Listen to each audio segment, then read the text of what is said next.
We'll go ahead and call this June 20th meeting of the Salina Planning Commission to order. Kai, can you tell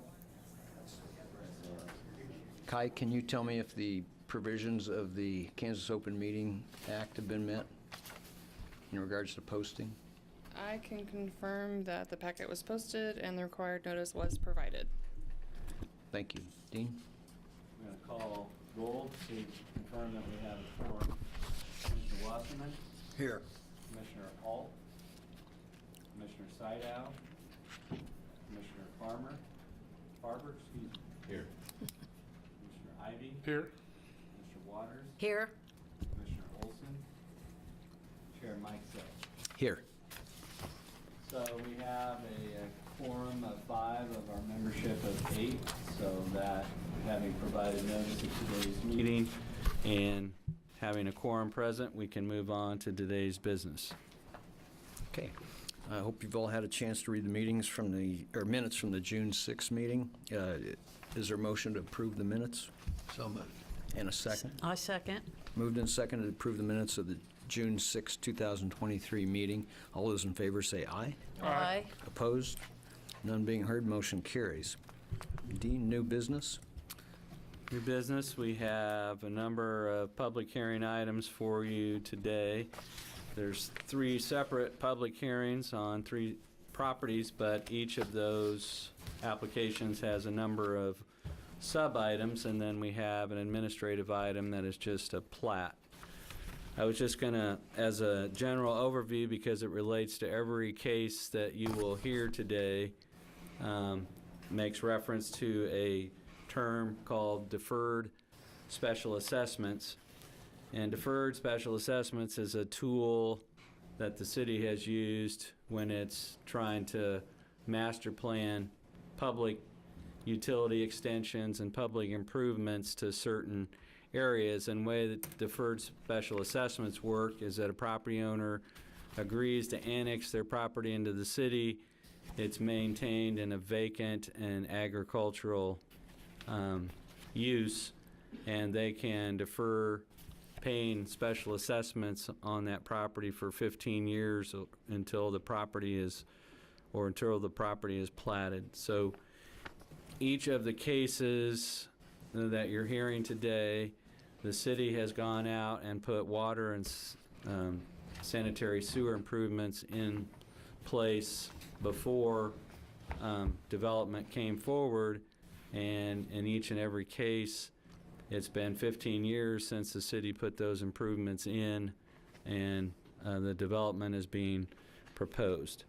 So the first item is a public hearing on 2 applications that have been filed by Ann File on behalf of the Salina Education Foundation, and they both relate to a piece of property located on the north side, or the east side of North Ohio, just south of Flying J, and it involves property that has the former Harley-Davidson building on it. And the first request is to take property, part of which is zone C7 highway commercial and platted, and combine that with property that is zoned agricultural and unplatted, and to rezone that to I2 light industrial. So do we have any kind of map or graphic that we can refer to, Dustin?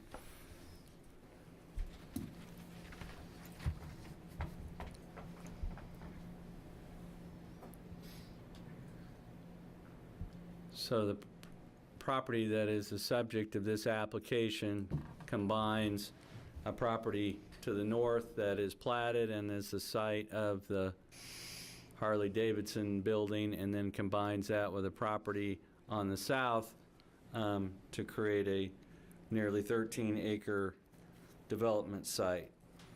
And so the Salina Health Education Foundation has purchased this property, and they have applied. They have a new user, prospective purchaser, who wants to reuse the existing building and use the surrounding property for vehicle parking and outdoor storage. And we realized that in your packets we had a conceptual site plan for the site that was almost unreadable.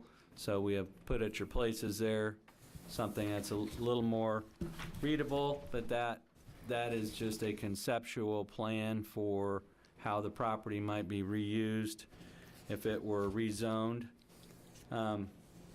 Both properties are already inside the existing city limits. The plat and zoning for what's known as the Linfors Edition dates back to 1999, and at that time the city had not yet extended utilities out into this area. And in 2020, a building permit application was approved to construct a new 16,000 square foot building for a Harley-Davidson dealership. The old Harley-Davidson dealership was on North Ohio, farther south, and this was a brand new facility. The property was in the map floodplain at the time, and the finished floor of the building was built up. And so there was a condition put on the property that when a new future public sanitary sewer system is installed, the connection to that system will be required and the septic tank system abandoned. So when this property was first developed, we didn't have our sanitary sewer project completed, and so it had a septic system. But once the project was completed, the septic system was abandoned, and this property is served by city water and sewer. So the current owner has an agreement in place to sell this property contingent on it being rezoned and platted for future use. The proposed user is a utility company but have vehicle parking and outdoor storage. We looked at that with the current owner and determined that I-2 zoning was the zoning classification that would give the potential future user the most flexibility to conduct their operations, and similar businesses that we found had I-2 zoning currently. And so when we looked at this with the applicant, there's two things we identified. One, a large portion of this property is in the mapped 100-year floodplain. And then secondly, this property lies within the overlay district for the North Ohio Gateway coming into the city. And so within that overlay district, the Planning Commission is required to review and approve site plans and building designs before any building permit is issued. And so the owner applicant has indicated that the prospective purchaser will be responsible for securing site plan approval once they've completed purchase of the property. So we've summarized for you in our report the I-2 uses and the fact that the overlay district regulations, which require paving and front yard landscaping and screening of outdoor storage, that those trump or supersede the I-2 regulations. And so those are over and above what the I-2 base zoning would require. So as we look at this, it's 620 feet of frontage on North Ohio. The north boundary is 1,100 feet south of the I-70 interchange. When the city did its utility project out there in 2001 and 2, the belief was that we were going to open this area up for interstate-oriented uses, things like hotels, restaurants, things like that, that would cater to travelers on I-70. That has not been the case. We had the Kenworth dealership that was there before, Foley equipment built. Harley-Davidson is not, while they like to be near interstates, is not an interstate service use. So we just have not seen the interest in interstate-oriented uses. And so because Ohio Street's a two-lane road in this location, it tapers down. This site's not suitable for something like a travel plaza or truck stop, but it is suitable for development with uses with lower traffic volumes. And so, given the distance from the interchange, the applicant believes the C7 district is too restrictive as to the allowed uses, and that the current agricultural zoning on the south inhibits future use and development of the site. And they're comparing themselves to the Foley equipment and the Kenworth properties on the west. So as you look at this map, this is the Kenworth property that's zoned I-2. This is the Foley property that's zoned I-2. This is the property we're talking about here. We have an application filed to rezone a portion of this to I-2. So the trend that we're seeing is away from highway, interstate commercial uses and more towards general service uses. So as we noted, if you look at the surrounding area, the only thing that would be considered to be an interchange service business is Flying J. Nothing else that's happened out there would be compared to that. The city has gone out in 2001, put in water and sewer services there to try to facilitate future development. And so one of the things that was done with the assistance of the Planning Commission and City Commission is that there was an adoption of a North Ohio Gateway Overlay District in 2007. And so that overlay district focuses on the appearance of the frontage of the property along Ohio and focuses less on the use. And so with that overlay district in place, there's less concern about having industrial zoning and uses along North Ohio. So we have the Kenworth Truck Service Center, we have Foley equipment that are zoned I-2. You as a commission approved a request for I-2 zoning for a site on the opposite side of Ohio. And so the question before you is whether approval of I-2 zoning on the east side would be compatible with the zoning and uses of nearby property and the future vision for this corridor. We have public utilities in place. We also have electricity and natural gas in place. As we look at traffic and the relationship to the zoning and traffic generation, the applicant states that if this purchase goes through, there would be 23 to 25 employees at this location, and that there would be 18 to 22 service vehicles that would depart from the site in the morning and return in the evening. This facility would not be open to the public, so there would be minimal customer traffic. And so, except for morning departures and evening returns, there would be very little traffic generated during daytime hours. The one thing that we discussed with the previous application for Beck's hybrid seeds is that our comprehensive land use plan shows this as a commercial land use area. And again, the reason for that, even though it was inconsistent with some existing uses, was the belief that this was going to develop with highway-oriented commercial uses. And so what we've seen is the Kenwood Truck Center, the Foley equipment, the proposed Beck Seeds facility. Those are not retail commercial uses. They are service uses, however.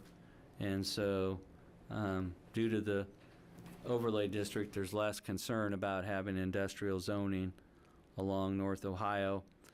And so the approval that was made for the Beck's facility across the street was viewed by the Planning Commission as consistent with the goals and the comprehensive plan of enhancing the appearance of entryways into the community. So if you believe that the plans for reuse of this building would enhance that entryway into the community, then we've identified 4 findings we think that could support the zoning for this tracked, and those are summarized on page 9 of your report. And so your options this afternoon would be to recommend approval of the zoning change from C7 and A1 to I2, subject to satisfactory plating of the property, and subject to the approval of a proposed site plan for any future utility company facility on the property. You could postpone consideration this afternoon if you think there's a need for additional information, or you could recommend denial of the rezoning request. If you wish to recommend approval of the applicant's request for I2 zoning, staff would recommend that the approval be made subject to 2 conditions. One is that a site development plan shall be submitted and approved by the Planning Commission prior to issuance of any building permits or change of occupancy. And in this case, a final plat shall be approved before any final zoning approval takes place. So with that, I'd be happy to answer any questions about the zoning request. Dustin, if you could go back to the map that shows the surrounding zoning, we can kind of just focus on that. So our plan for this area was done under the belief that we would get businesses that would cater to travelers on I-70. We're getting businesses that wish to locate and have convenient access to I-70, but we're not seeing true commercial retail uses coming forward here. And it's been over 20 years since the city put its utility project in place out there to try to promote development. So, Any questions, staff? Would the applicant care to address the commission?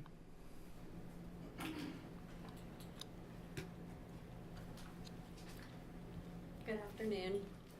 I'm Ann File with Salina Health Education Foundation. I don't have any additional information to share. I feel like Dean and his staff did an excellent job presenting the information for you. And if you do have any questions that you have for me as the applicant, I'd be happy to answer those at this time. Any questions, the applicant?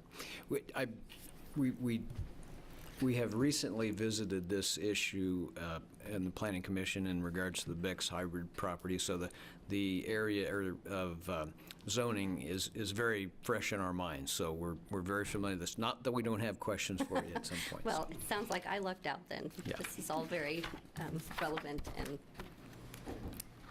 thank you. Okay, thank you. Anyone from the audience care to address this application? And Do we have anyone on Zoom currently to add to public participation? okay, very good. We'll bring it back to the commission for discussion and action. Any questions or concerns regarding this application? This makes sense to me with where it is, and the distance from the interstate, I think, is also going to give it a little bit of help as well. So I would make a motion that we recommend approval of this to the City Commission with the 2 conditions that are listed on page 10 of the staff report involved with that motion. Is there a I'll second that. Been moved and seconded to approve application Z23-2. All those in favor say aye. Aye. Opposed? None being heard, motion carries. yeah, I would point out that in the case of Foley equipment, there was quite a time lag between when they got their zoning approval and when they submitted their final site plan for Planning Commission review. In the case of Beck's, when they were looking at the Ohio location, they submitted their site plan simultaneously with their zoning, and here we'll anticipate that site plan coming back to you later. Dustin? Could we confirm the second on that motion? The second was Mr. Wasserman. Thank you, Mr. Washington. Thank you.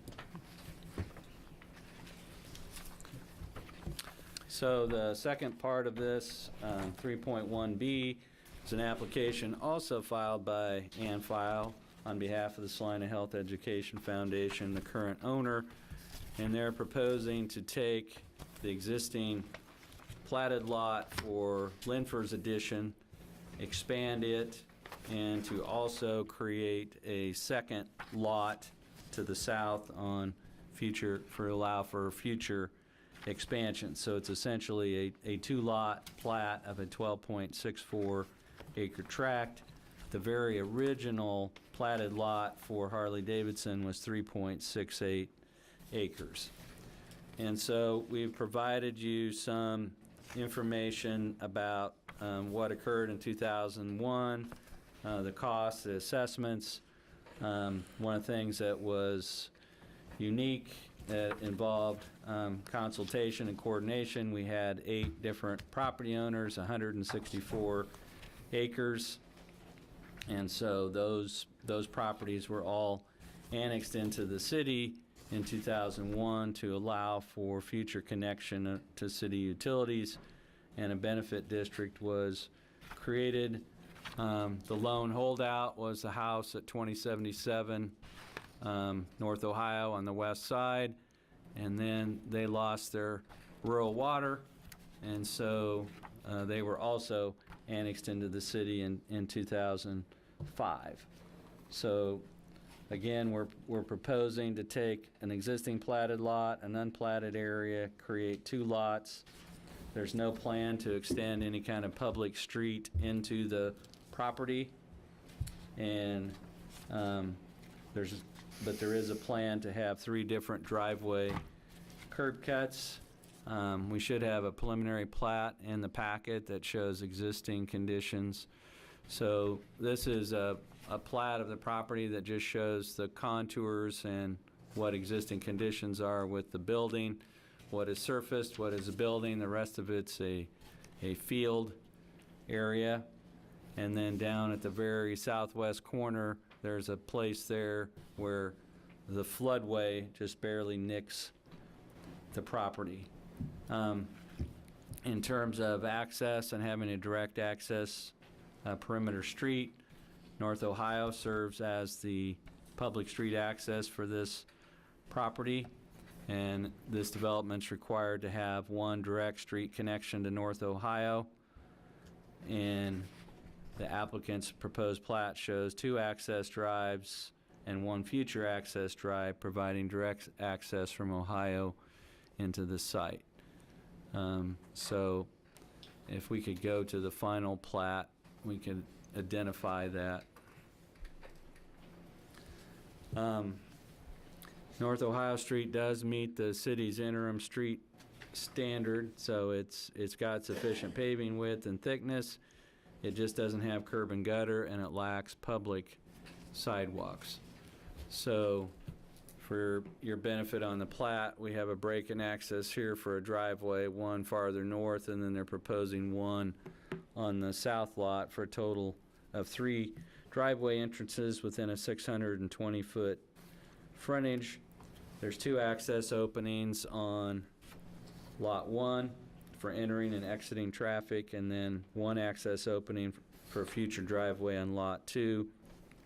I think on the conceptual site plan that we showed you, it shows you a circulation pattern where service vehicles would enter using the south driveway and they would exit using the north driveway. And so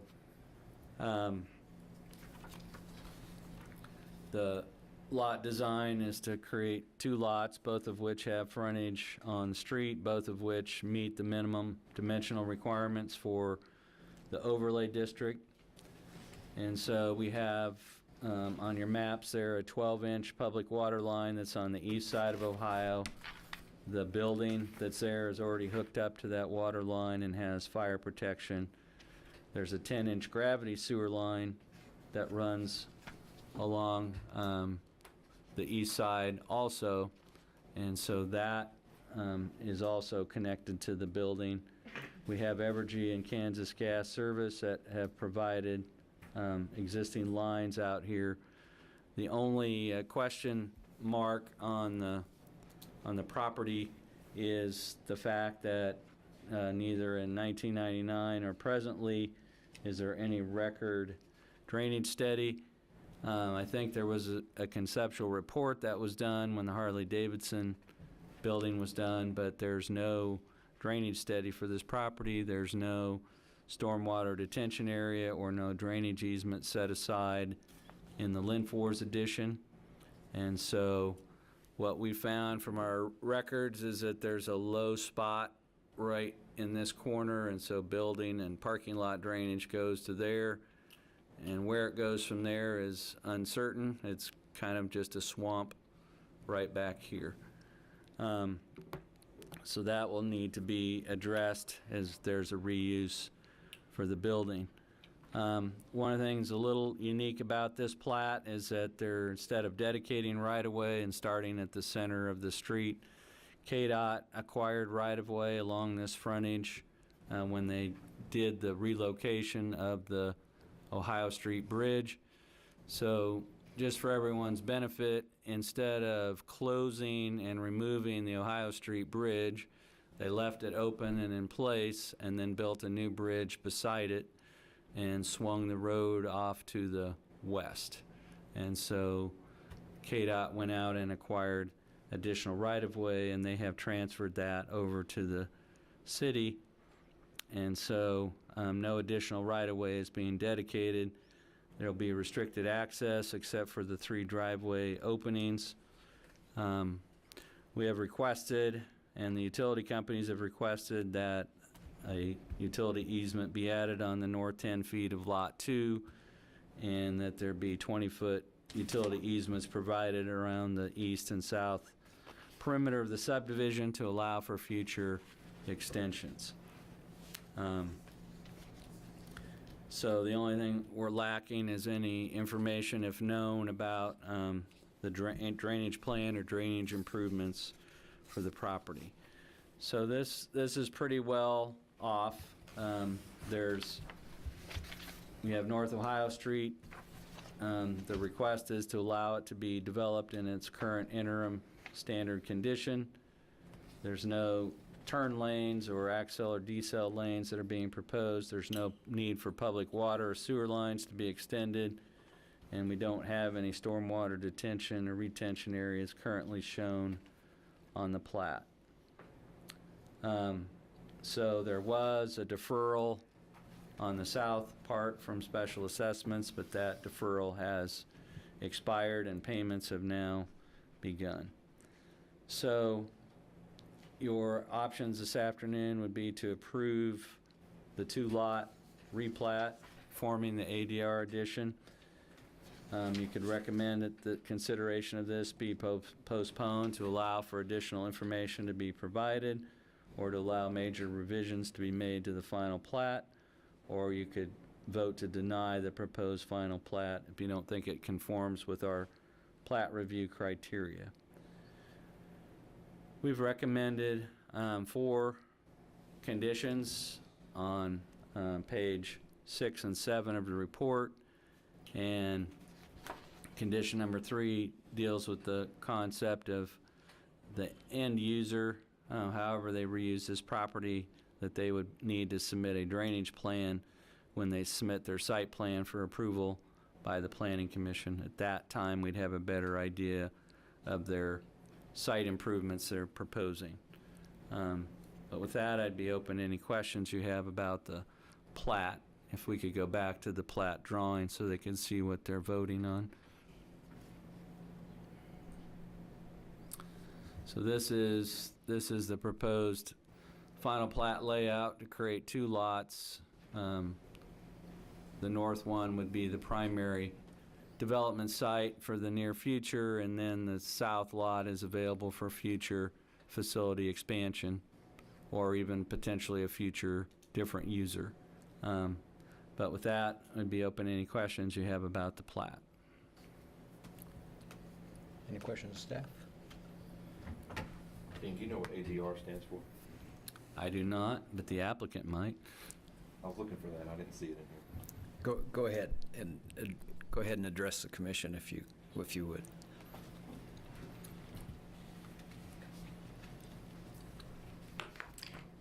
It's just an acronym. Yeah, I looked. I didn't see anything. yeah, it's just an acronym. Thank you. Yeah.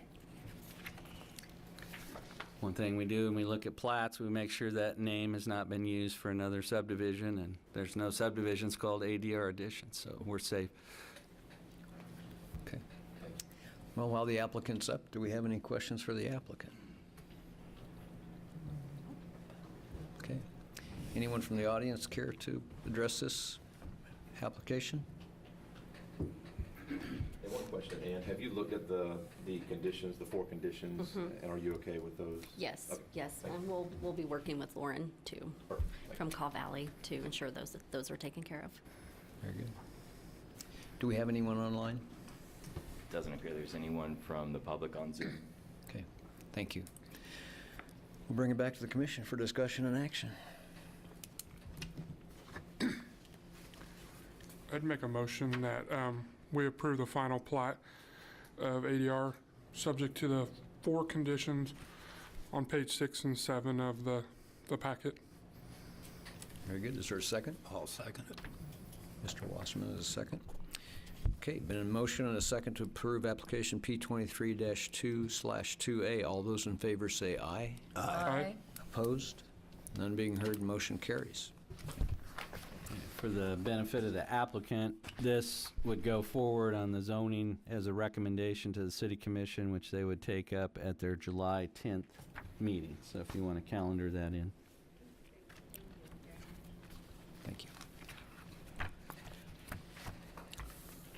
Okay, next item.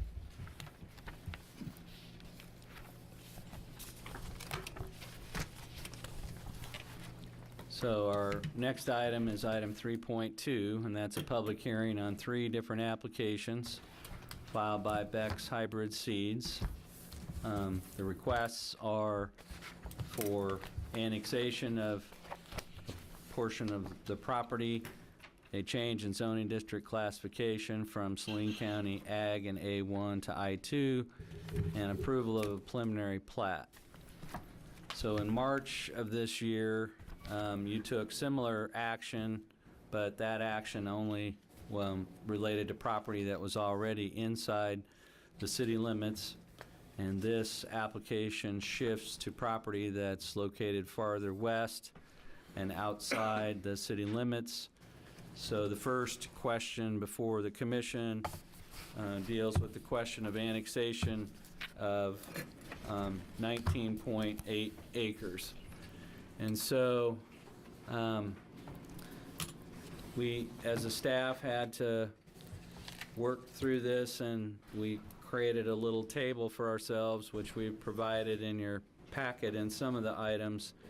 But the part that's confusing about this is that we're dealing with 2 land purchases, 2 different owners who are selling property, and we're dealing with portions of property that are both inside and outside the city limits. So when you see the different numbers and you say, well, these don't add up, you are correct, they don't add up. So the first item is before you is to consider annexation of 19.8 acres, which is a triangular piece of ground that is adjacent to Interstate 70, and it was the desire of Beck's Hybrid Seeds to have their facility be as notable or visible from Interstate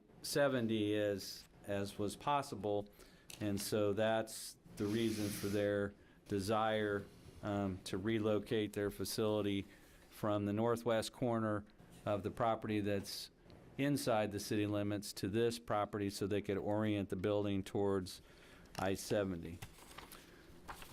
So we summarized for you the 3 actions that you took on March 7th.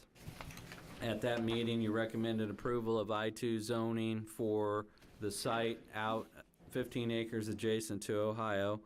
You approved a site plan and building elevations for a 96,000 square foot, warehouse facility that was going to be located in the northwest corner of the site. And that's what you see depicted right here on this drawing. And then you approved a preliminary plat to create a one-lot plat for the Beck's addition. That recommendation went on to the City Commission, where they approved an ordinance rezoning the property to I-2 subject to final platting. Before we got to second reading, Beck's Hybrid Seeds was able to reach agreement with the Ward Family Trust, and now they have a contract to purchase 35 acres of the Ward's property, 19.8 of which they're proposing to annex, rezone, and plat. So I guess the best way to look at this is that they're purchasing 35 acres, 19.8 of which would be part of their warehouse development site, and 16 of which would be left as agricultural for their test plots. So that southern portion would not be part of the rezoning or plat application. And so, as we've calculated this, there's 50 total acres they're proposing to purchase. They're proposing to take 23.92 acres and rezone it and plat it to create a building lot for their corporate campus. The remaining would be used for agricultural test plots.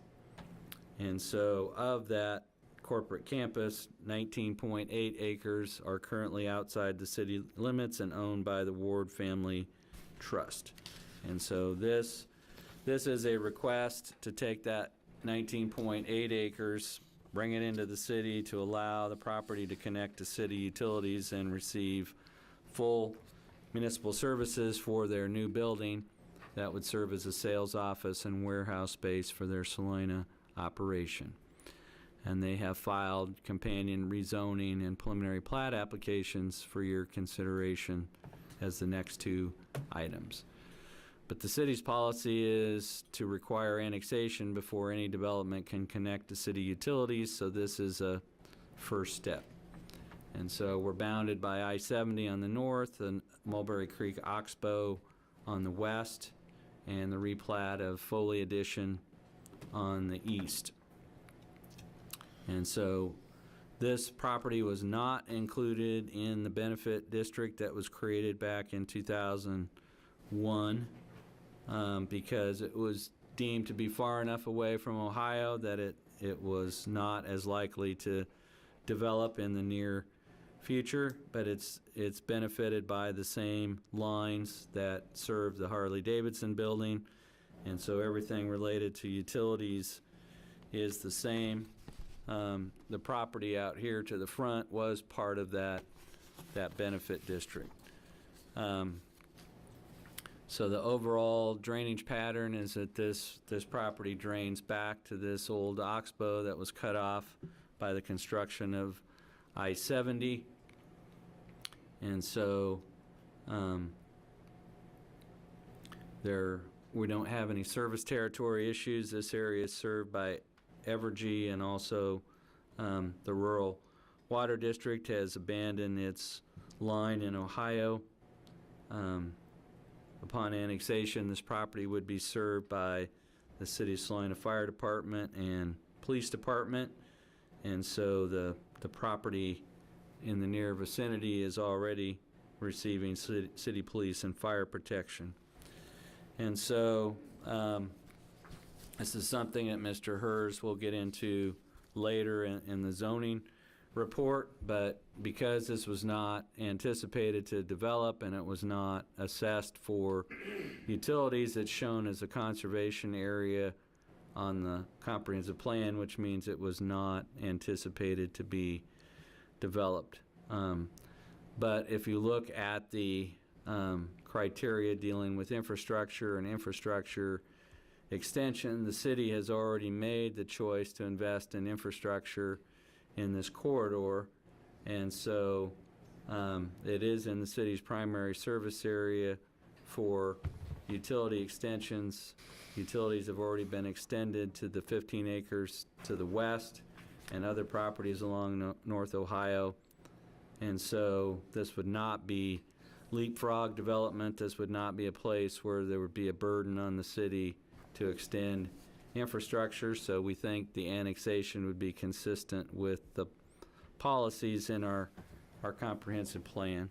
So your choices this afternoon would be to recommend to the City Commission that this 19.8 acre tract be annexed into the city limits.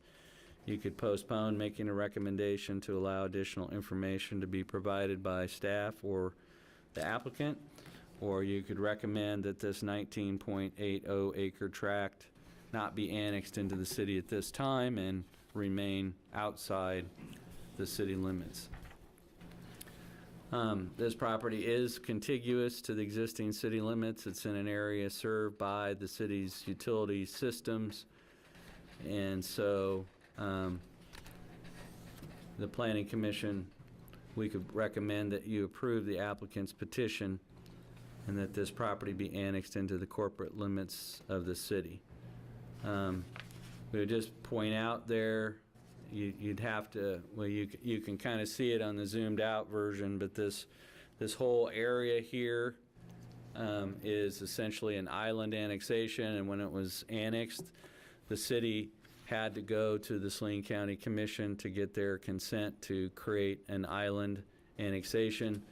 And state law says you can't add to an island without also going back to the City Commission or County Commission for consent. So that would be a step after this gets to the City Commission, but we just wanted to bring that to everyone's attention that this area out here is considered to be an island annexation, and we're adding to the island. So with that, we'd be open to any questions that commissioners might have. Questions of staff? Thank you. Would the applicant care to address the commission?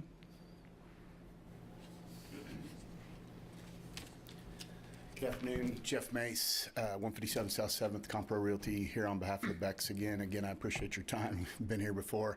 Hopefully this will wrap us up. We can start building something. I don't have anything. I know we've got a bunch coming, but I'm happy to stand for any questions you have, or if you need me in the future, please summons. Hey, Jeff. You guys have purchased this property now? No, Or it's the in ward parcel is under contract subject to these actions. Okay. And there's a pending city commission So action. and this may be for Dean, the annexation is coming from Beck Seeds, right? Not the Correct, current- not okay. from the Ward family. It's Okay. coming from Beck's seat. In order for Beck's to have standing to submit applications for the property, they have to have a signed purchase contract in place, which they do, and we have confirmed. So they have the standing, and so their contract would not close and the transaction would not be completed if the annexation, zoning, or platting doesn't occur. So it'd be contingent on these actions taking place. Okay, thank you. Any further questions, Mr. Mace? Thank you. Anyone in the audience like to address this application? And finally, do we have anyone online? Not clear that we have anyone from the public on Zoom. Thank you. Bring it back to the commission for action and discussion. I'd make a motion, we recommend annexation of this 19.8 acre property into the city limits. I second.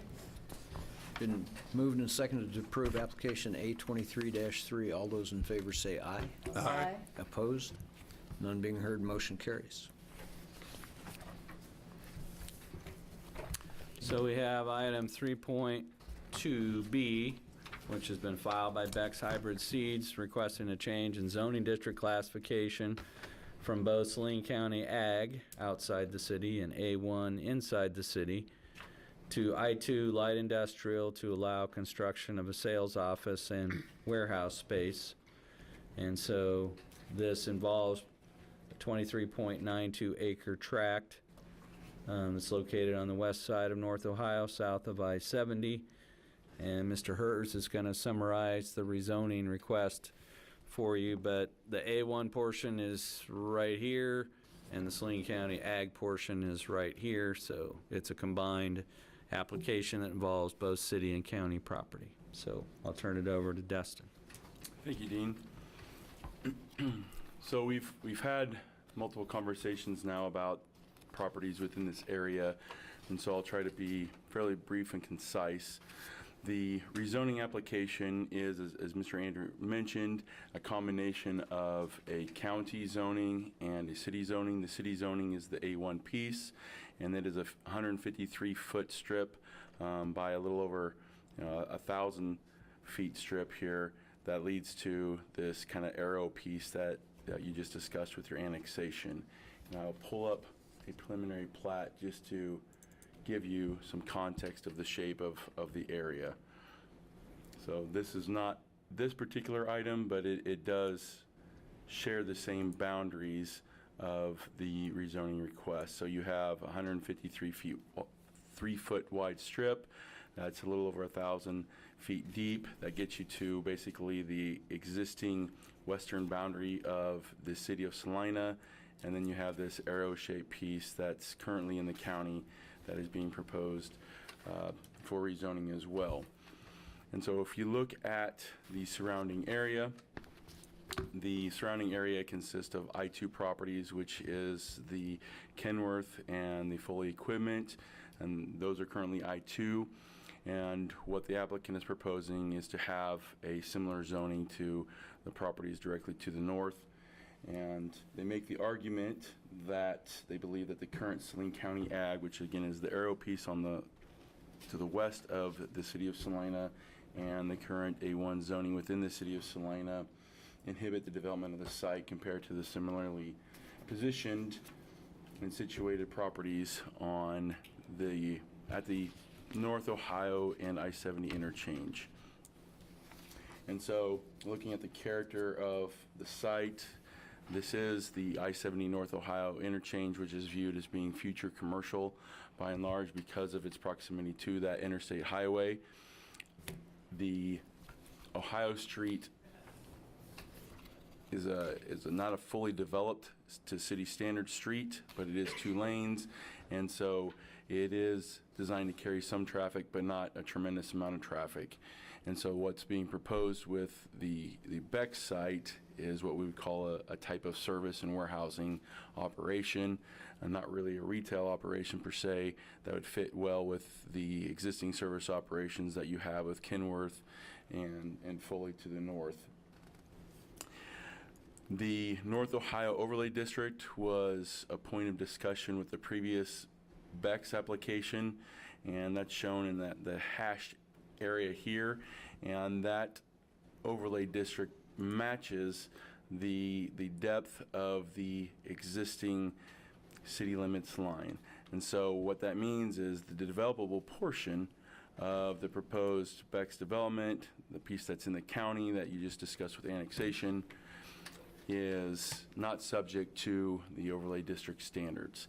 And so while the Kenworth and Foley sites are zoned I-2, they are subject to a higher development standard with the overlay district, meaning that those properties are required to have paved parking and landscaping where the standard I-2 district does not. Now, I will note that the portion, the strip that leads from Ohio and connects to kind of the arrowhead of this particular property and the rezoning request is within the overlay district. So they would be required to have landscaping in the front yard area where the property connects to Ohio, and they would be required to have a paved driveway leading onto the site. So that's something to consider. The reason that the overlay district was designed and located at this intersection was to create a higher development standard because of the nature of it being a gateway into the community and wanting it to be aesthetically pleasing. And so one of the things to look at is whether or not having I-2 zoning in this area that's outside of that overlay district is conducive to that overlay district, or to the gateway piece of the community as you come in off of Ohio.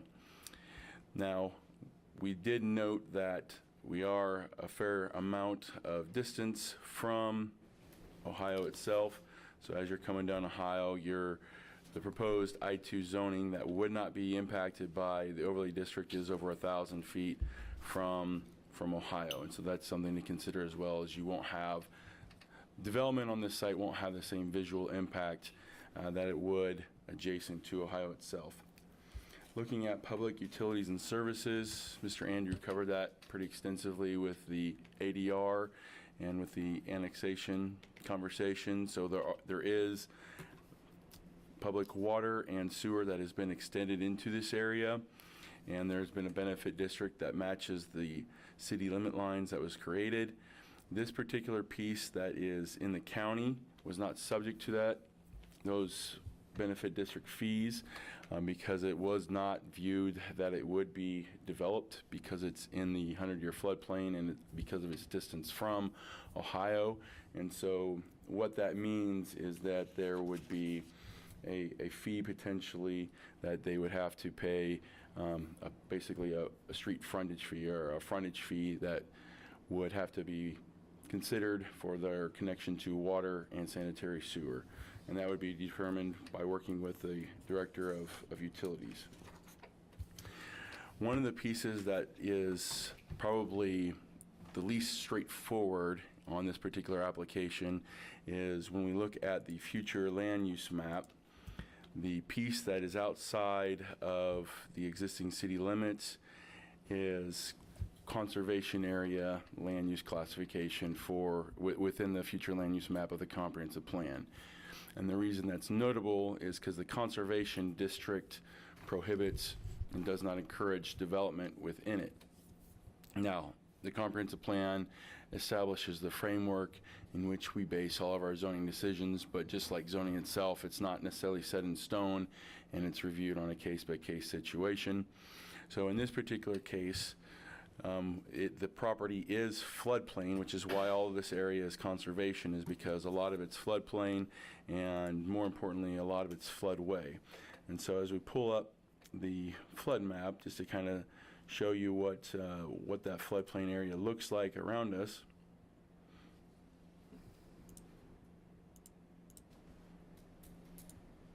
you'll see kind of the grayish hashed area. That is actually floodway, which means we have, in a major water storm event, major rain event, we're going to have current and moving water. And that is, in essence, the worst kind of flooding that you can have. And so that's why the conservation area matches a lot of that floodway area as well as some of the floodplain area. Floodplain area is a little less severe because it means that you have rising water in a major storm event, but you don't necessarily have current or moving water. And so the floodway prohibits construction and new building and new development, where the floodplain allows it as long as you have proper grading and elevations that take place. And so if you look at this blue area here, you see how the southern piece of the triangle of the arrowhead is impacted by floodplain. So when it comes time for this property to be developed, there would be a requirement that some fill be brought in, or at least some moving around of earth to elevate a pad that could be constructed on. And so the conservation area is not compatible with the I-2, the proposed I-2 district. When we look at the other potential future land use options or classifications for the property, we would note that the employment land use designation does seem to fit really well with the type of operation that's being proposed here by the applicant, which is warehousing, service type uses, and properties that are located in proximity to supporting services and goods access to major arterials, truck routes, beltways, highways, things like that, as well as properties that are not necessarily adjacent to residential development. So the locational criteria and development criteria for an employment land use designation would be appropriate for the proposed or compatible with the proposed rezoning. The reason we bring that up is because if you feel that this particular site, the piece that's within the city of Salina and the piece that's currently county ag, is appropriate for rezoning to I-2, it may require an initiation of a future land use amendment of the comprehensive plan. And that's something that you can do at your discretion. And so We do have a number of findings on page 10, and we also have some alternatives. Number one is that you could recommend approval of the requested zoning change from Salina County Ag and A1 to I2, subject to satisfactory plating of the property. Number two, you could postpone consideration of the rezoning request if additional information is needed. And three, you could recommend denial of the proposed rezoning request, reciting the reasons thereof. Planning staff does find, or if the planning commission finds that the current conservation area designation on this property is inappropriate based on the plans presented, and the employment area is a more appropriate land use designation for this property, the planning commission wishes to recommend approval of the applicant's request to I2 zoning of the entire 23.92 acre tract. Staff would recommend that the approval be made subject to satisfactory plating of the property prior to final zoning approval of site. And the alternative, if chosen by the commission, then the planning commission should direct staff to initiate a future land use map amendment to amend conservation area boundary and to show this area as an employment area in the city's comprehensive plan. So if you feel like this site is appropriate for I2 zoning, then as part of your action, you could also initiate that staff look to bring forward to you an amendment of the comprehensive plan for the county portion of this property. With that, staff will answer any requests or answer any questions that you might have. Questions of staff?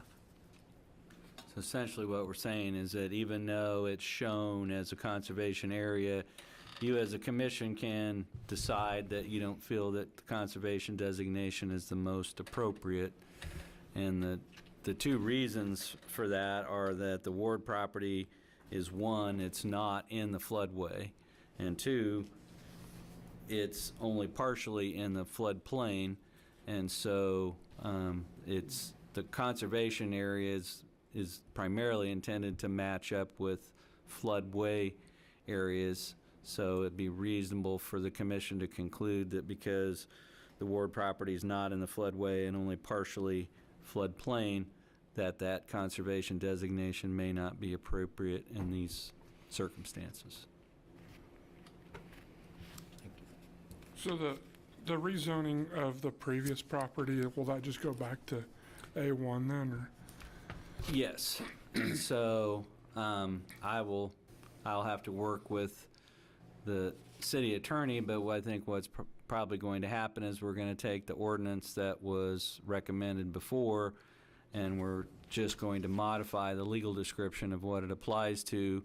And so of the 15 acres along Ohio, the north 4 acres would become part of the corporate campus, and the south 11 acres would remain agricultural and be part of their test plots. And then the other thing we would want to confirm, it's our belief that overlay district or not, that this exact same building is going to be built with the facade, instead of facing Foley equipment, the facade right here that you see there is going to face I-70. And that's our belief, that the building itself is not changing, just the location.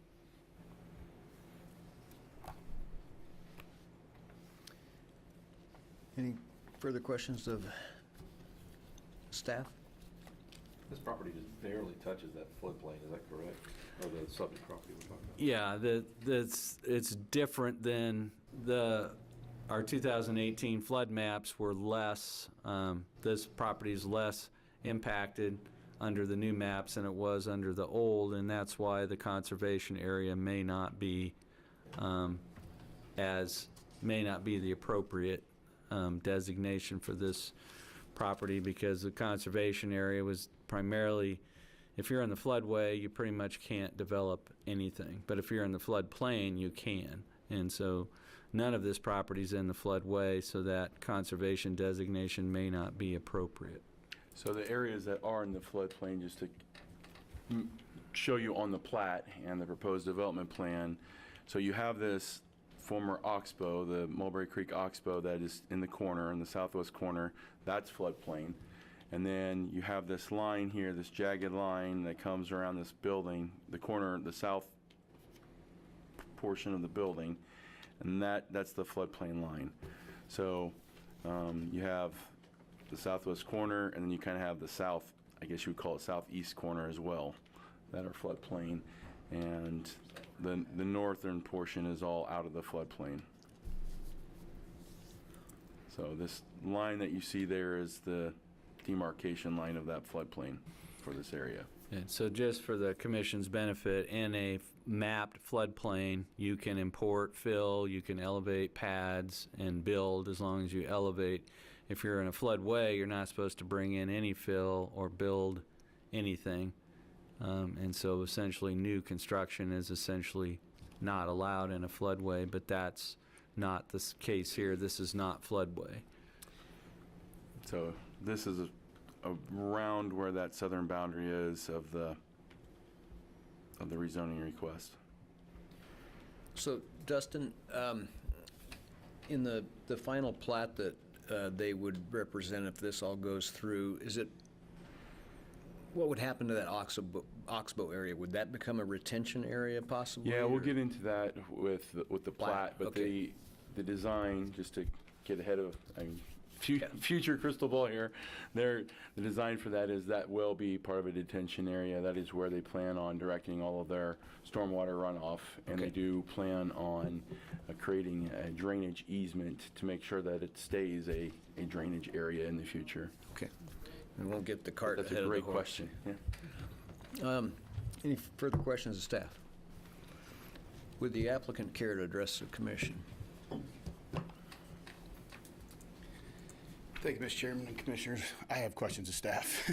As we talk about the modification of the comp plan and the land use, what's that look like from a process standpoint, from a timing perspective? Well, it doesn't have any impact on today's action. It's just a follow-up cleanup action for the Planning Commission to say, looking at the certain circumstances, we need to get the conservation area off our map. So they would initiate that and it would go forward, but it's not directly impacting this project or the rezoning or the timeline. Okay, thank you, Mr. Ender. For what it's worth, buyer beware, we're aware of the floodplain issue. If we intend to, rectify that, get our pad a foot above BFE. So if that's helpful for you guys in your action in any way, we're fully aware of that existing condition. And then as far as the building's concerned, their building is largely their signage, and so we intend on building very much the same thing. Now, it's worth noting as we modified how it sits there and some of the conversation that we were having around the overlay district and the addition of some hard surface or some wainscoting on the back of the building in some of those areas. I mean, that may be modified to go back to how they built it standardly. I mean, when this building's out there today and 2 years from now, this time of year, you're gonna have corn this tall out there. You're gonna see very little of it as you go down Ohio. Now from I-70, of course, and that is 100% the building that they build. That acts as their signage for their clients and customers, if that's helpful. Very good. Okay, thank you. Thank you. Do we have anyone in the audience that would like to address this application? We do not have anyone on Zoom currently. Okay. Bring it back to the commission for discussion and action. What are your thoughts? There's a lot that goes into this one. I think it's the right decision. But I also think we need to ask staff to adjust that conservation area as well. If we can get that going, I think that would be better for Bex. So It's been a long process going on here. So that would be part of a potential motion that you would Do make? you have to include that in the motion? We to direct you we guys? would envision that as a separate motion if you want to do that as a follow-up item. So the choices that you have for your main motion is to recommend approval of the zoning change from agricultural to I-2 or postpone consideration or recommend denial. What we're saying is if you think that I-2 is appropriate and that employment area is a more appropriate designation than conservation area, then motion 1 would be your recommendation as to the zoning. If you wanted to follow up with a motion directing staff to initiate a map amendment, that would be a separate follow-up action, not part of your main motion. Thank you. With that in mind, I'll make a motion that we approve this zoning change from Ag to I2 by application Z23-3. I second. And moved and seconded to approve application Z23-3. All those in favor say aye. Aye. Opposed?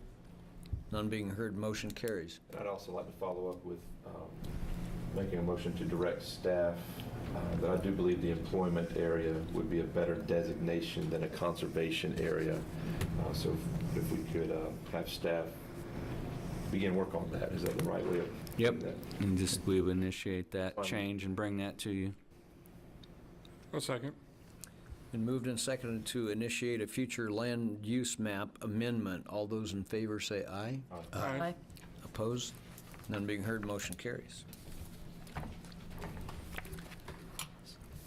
Okay, on to the plat. All right, so this would be the second piece of this particular item. And Hey, Doug, if you could pull that mic a little closer to you. I had it off. Thank you. Thank you. there, better? Perfect. Yeah. Great.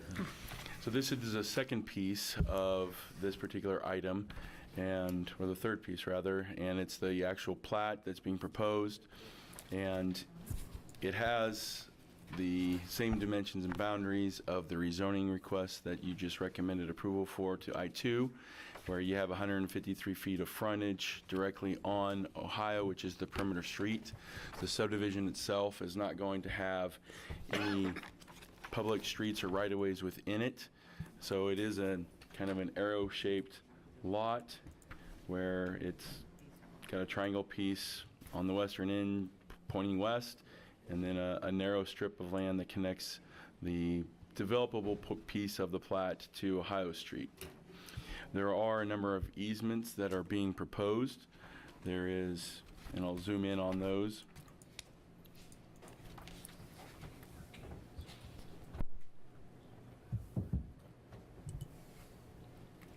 So there's a 40-foot easement that comes in off of Ohio that is designed to bring public water and public sewer into the site. It goes all the way up to the building, to what I would call the southeast corner of the building, and then there's an additional 20-foot wide public utility easement that goes just outside of the kind of north piece of the building, and the purpose of that is for another water line extension so that there can be fire hydrants located north of the building on the northeast corner, and then another one kind of near the southeast corner for fire protection. So that is the main public utility easement that's being proposed for water and sanitary sewer.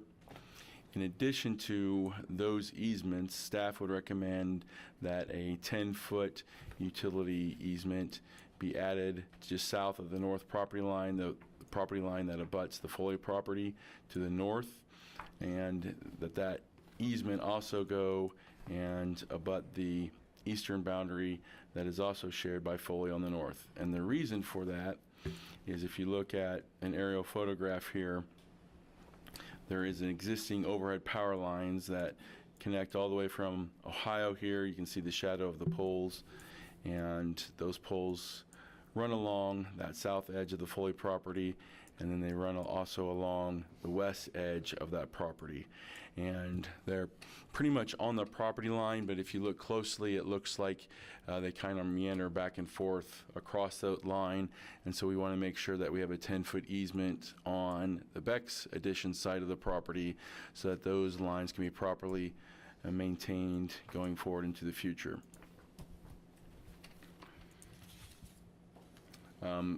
Utilities itself, there is a water and sanitary sewer line currently in Ohio that Mr. Andrew talked about. The property also has access to gas and electrical utilities. For drainage, there is a proposed drainage easement in the southwest corner of the property. and that drainage easement is to kind of protect the existing oxbow, the old oxbow for Mulberry Creek, and that is existing after basically since I-70 was installed. So when I-70 was constructed, the remnants of an oxbow exist here, which currently is kind of a lower depression area that water naturally drains to, and the applicant is proposing to take advantage of that depression area, and they're going to pipe their stormwater runoff to the area, and that'll be the detention, provide detention for the site. Looking at the proposed improvements, the applicant is requesting that the property be allowed to be developed with North Ohio Street remaining in its current interim standard, meaning not having to improve Ohio Street from its current condition to a full curb and gutter and sidewalks. Currently, Ohio Street is an interim standard where it meets the interim standard, but it still has open sides and open ditches and doesn't have sidewalks and all of the amenities that a full public street would have to city standards. Looking at utility extensions, the utility extensions would be the burden, or the cost would be on BEX to extend these water and sanitary sewer lines all the way up to Ohio to the developable piece of their property. Phasing of the public improvements. All public improvements would have to be installed, or sufficient guarantees would be in place prior to development occurring on Lot 1, and this is a one-lot development parcel that's being proposed. Special assessments and cost recoveries. This particular property was not part of the benefit district, with the exception of the strip of land that connects to Ohio Street. And so what that means is there may be a front footage fee that would be determined by the Director of Utilities for connecting up to the public water and sanitary sewer systems. The Planning Commission does have some alternatives on page 6. Number 1, the Planning Commission could approve the proposed preliminary plat of the BEX addition subject to any conditions that the Commission deems appropriate. The Planning Commission could recommend that consideration of the application be postponed if additional information is needed. And then thirdly, they could vote to deny the proposed preliminary plat of the BEX addition if it finds that the proposed plat does not conform to all of the review requirements, which are in your attachment number 5 that we attach to all of our plat subdivision staff reports. Now, we do have a number of conditions that we've identified on page 6 and 7 that you'll want to look at. Most of them are fairly standard, but there's 2 that I would highlight and are very specific to the site, and that is that a 10-foot drainage, or not drainage easement, but utility easement be added on the BEX property that abuts and is adjacent to the Foley property to the north, so that the utilities that run along the common boundary between the 2 properties can be properly protected. And that would be condition number 5. And then condition number 6 is that the developer may be required to pay a front footage fee to connect to the public utilities. And so those are 2 that are a little bit more unique that I wanted to bring special attention to. But with that, staff would take any questions that you might have about the proposed preliminary plat for the BEX addition. Any questions of staff? Dustin, I have one. On one of the conditions, it showed, where was that? The developer shall execute and record a maintenance agreement. Do I get this right? They're going to be the owner of that oxbow, is that correct? That's going to be used as a retention area? Most of the oxbow, I mean, if you look at, the plat does a good job of showing the entire oxbow, even the pieces that are outside of the proposed subdivision plat. So the vast majority of it is on this property, but as you can see, there is some that's not necessarily on the proposed plat property. So would that agreement then also include the Ward family in regards to maintenance to that? It would probably depend on what modifications that the design engineer for the applicant does. If they combine they're planning to do some grading and reshaping in here, and my understanding is that most of the formal detention area will be inside this area, so it would just be a function of the design, and so I believe that the easement will correspond with the boundaries of the plat, and that will be the area subject to the maintenance agreement. But that will be dependent on the design that the designer comes up with. If it comes into this area, then the drainage easement and the maintenance agreement would extend to this area as well. I'm not sure that's not part of the purchase. It's just not part of the plat. I see. We have to there's a lot of jigsaw pieces to piece together to confirm that. I guess my question's a little bit more of execution. So if they own the drainage area or detention pond, do they have to make an agreement with themselves? And then who follows up on that? The maintenance agreement is something that the city has essentially a standard form, and the owner agrees to maintain their detention pond in a functional condition, and the maintenance agreement allows city staff, public works if necessary, to enter onto the property and make improvements or fix things that are in need of repair. And is that for the overall health of the drainage system of the city? Yes, so that if things happen there that it's no longer able to function as a detention area, then the city has the right to go in there and remedy the defects and make it functional again. Thank you. Any further questions of staff regarding this application? Would the applicant care to address the commission one more time? I wish there was only one more. I'm still on the next one, too. Thank you again for your time. And Justin Owens with Cow Valley's here, and he's done the drainage study. There is a plan to grub a lot of that old oxbow, the trees, not actually the old oxbow flow area itself, but rather, because that's what we're thinking about, that would be our storage. But there is a plan to grub and plant and make a nicer area, primarily for visibility as you come down I-70 eastbound, so you can see the building and all of that. Again, I don't know if Justin, if you have anything to add, but the calcs, we believe, I mean, no, it is not part of, it's our understanding, it's not part of south of the property line. That would remain Ward's property. The idea from, certainly can't speak for Ward's, but from Beck's was to leave some north windbreak shelter belt for the remaining house. So all of our detention will be handled north of that property line. But there is a plan to grub a lot of those trees to create better visibility for the building as we're eastbound on I-70. Do you have anything to add, Justin, from your drainage study? Justin Owens with Call Valley Engineering. We haven't gone through the details of the detention pond, but we know enough that the oxbow that's on our property has enough volume to handle our excess.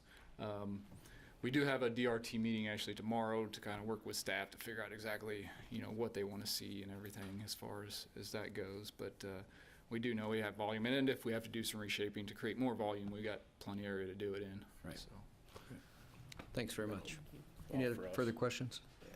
Have you had a chance to look over these conditions? Yes. Are you? Yes. Yeah, we have no problem with the 10-foot or certainly the things that Mr. Hurst just called out. Yeah, we're The fine. easements were the big. Yeah, have Okay. no issues.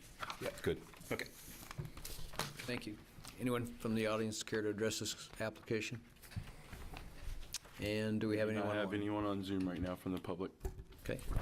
Bring it back to the commission for discussion and action. I move we approve application P23-3 with the preliminary plat of the one-lot subdivision. With the conditions? With the With the 8 conditions on page 6 and 7 of the staff report. I'll second that. Been moved and seconded to approve application P23-3 with the 8 conditions. All those in favor say aye. Aye. Aye. Opposed? None being heard, motion carries. It would be at the chair's discretion, but if you as a commission wanted to take a 5-minute stretch break or whatever, we could do that now, or we can keep plowing ahead. So I that's- would defer to the rest of my commissioners and anyone in the audience. If you need it, let's take a quick 5-minute break. I can use 5 minutes. Okay, So we will reconvene back in here at 5:25. Very good. Thank you. Thank you.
Okay. Dean? So after that break in the action, the next item on the commission's agenda is item 3.3, and that involves application Z23-4 and P23-4 filed by Gary Johnson requesting a change in zoning district classification from A1 agricultural to I2 light industrial and approval of a preliminary plat on a 35-acre tract of land located on the north side of West Diamond Drive, west of North 9th Street.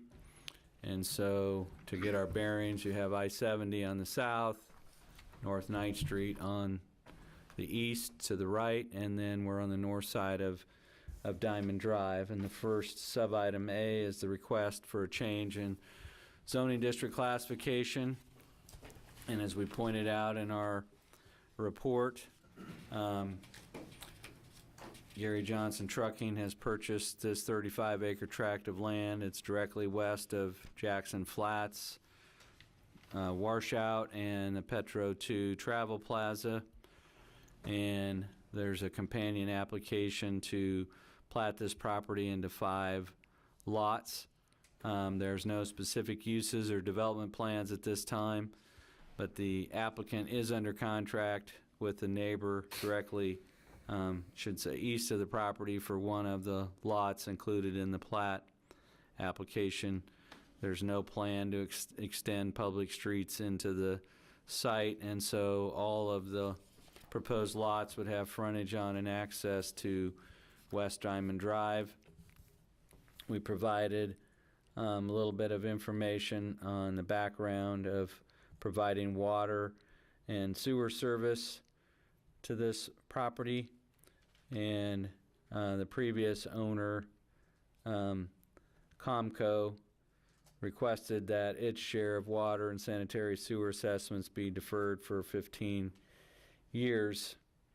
And so, but partially to get this property ready for future development at the time in 2008, there was a 40-foot wide public street right-of-way dedicated along Diamond Drive and a water line easement around the west and north boundaries to allow for a water line loop. This was done by separate instrument because the Comco was not ready to plat the property at the time. The applicant, Gary Johnson, is requesting rezoning of this vacant tract to I2 light industrial to allow future industrial type development on the property. This property is located in the mapped 100-year floodplain. As a matter of fact, 100% of the property is in the mapped floodplain. There's no specific uses or development plans at this time. We've summarized for you in all 3 cases what the basic rules are for the I-2 district. And as we look at the suitability of the site for development under the existing conditions, we have 1,268 feet of total frontage on West Diamond Drive. We're about 670 feet north of I-70. Unlike our previous applications, this property is shown as an future employment area, and so I-2 would be consistent with that. We wanted to point out that our calculations, based on the information we've been provided, is that the current elevation of this property is about 1218 above mean sea level, and staff estimates that about 3 feet of fill would need to be added or imported to make buildable building sites. So we're estimating that to construct a building on any of the 5 proposed lots, that it would take about 3 feet of fill to get those pads elevated sufficiently to be above 1 foot above the flood elevation. So we're near an interchange. We're near 9th Street, which is a major transportation corridor. We have existing industrial and commercial uses in the vicinity. Existing uses cater to large trucks and are large scale in nature. This was previously identified as a primary service area for extension of utilities, and that's why we had the special assessment district and cost recovery areas created in 2007. So if you look at the surrounding zoning map, the western portions of the Petro 2 site and Jackson Flats are zoned I-2, and so this would be an extension of that. We have public utilities and services in place, and the police and fire departments are already serving nearby properties, so this shouldn't result in any additional burden on public utilities or services. And in terms of the future land use map, this request is consistent with the employment designation. And so on page 6 of your report, we've cited 4 factors or findings that we think would support making this property I-2 instead of agricultural. It's got proximity to I-70 and access to North 9th Street. It's adjacent to I-2 zone property to the east and commercial development of a similar nature, and a change in I-2 would be compatible with surrounding commercial industrial development. We have public utility investments that have been made and are in place, and the I-2 zoning is consistent with the comprehensive plan. And so for your alternatives, those would be the same. One would be recommending approval of the requested zoning change for I-2 zoning subject to satisfactory platting of the property. You could postpone consideration of the rezoning request if you feel like you need additional information to make a decision, or you recommend denial of the rezoning request.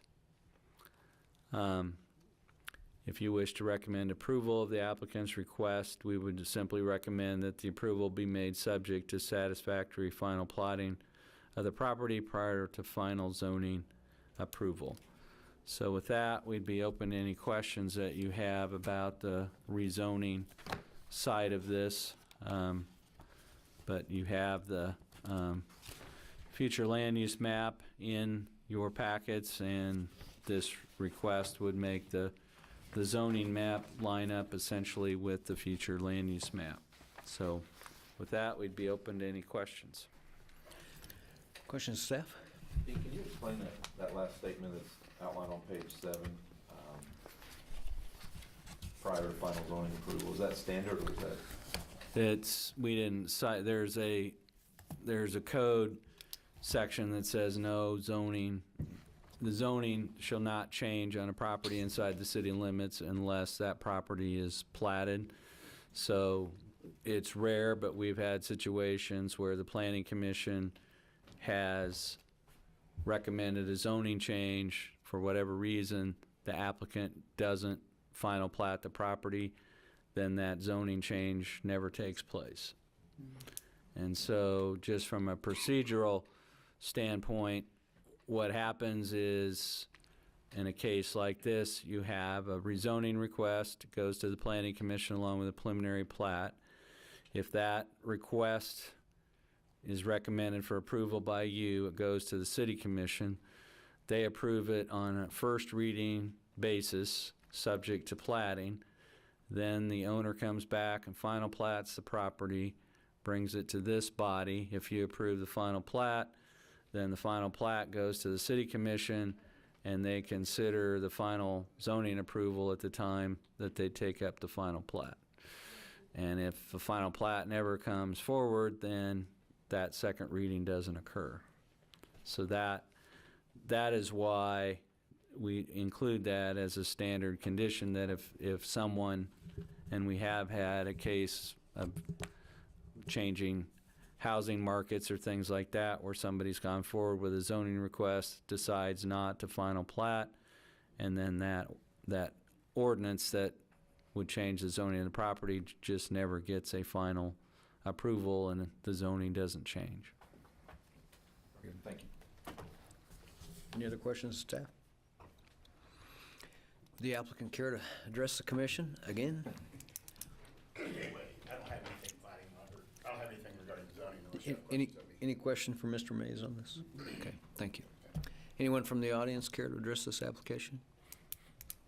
Do we have anybody on the line? Not have anyone on Zoom from the public. Okay, bring it back to the commission for discussion and action. I would make a motion that we approve the request with staff's recommendations. Second? Been moved and seconded to approve application Z23-4 with the staff recommendation for final plating prior to final zoning approval. All those in favor say aye. Aye. Opposed? Motion carries.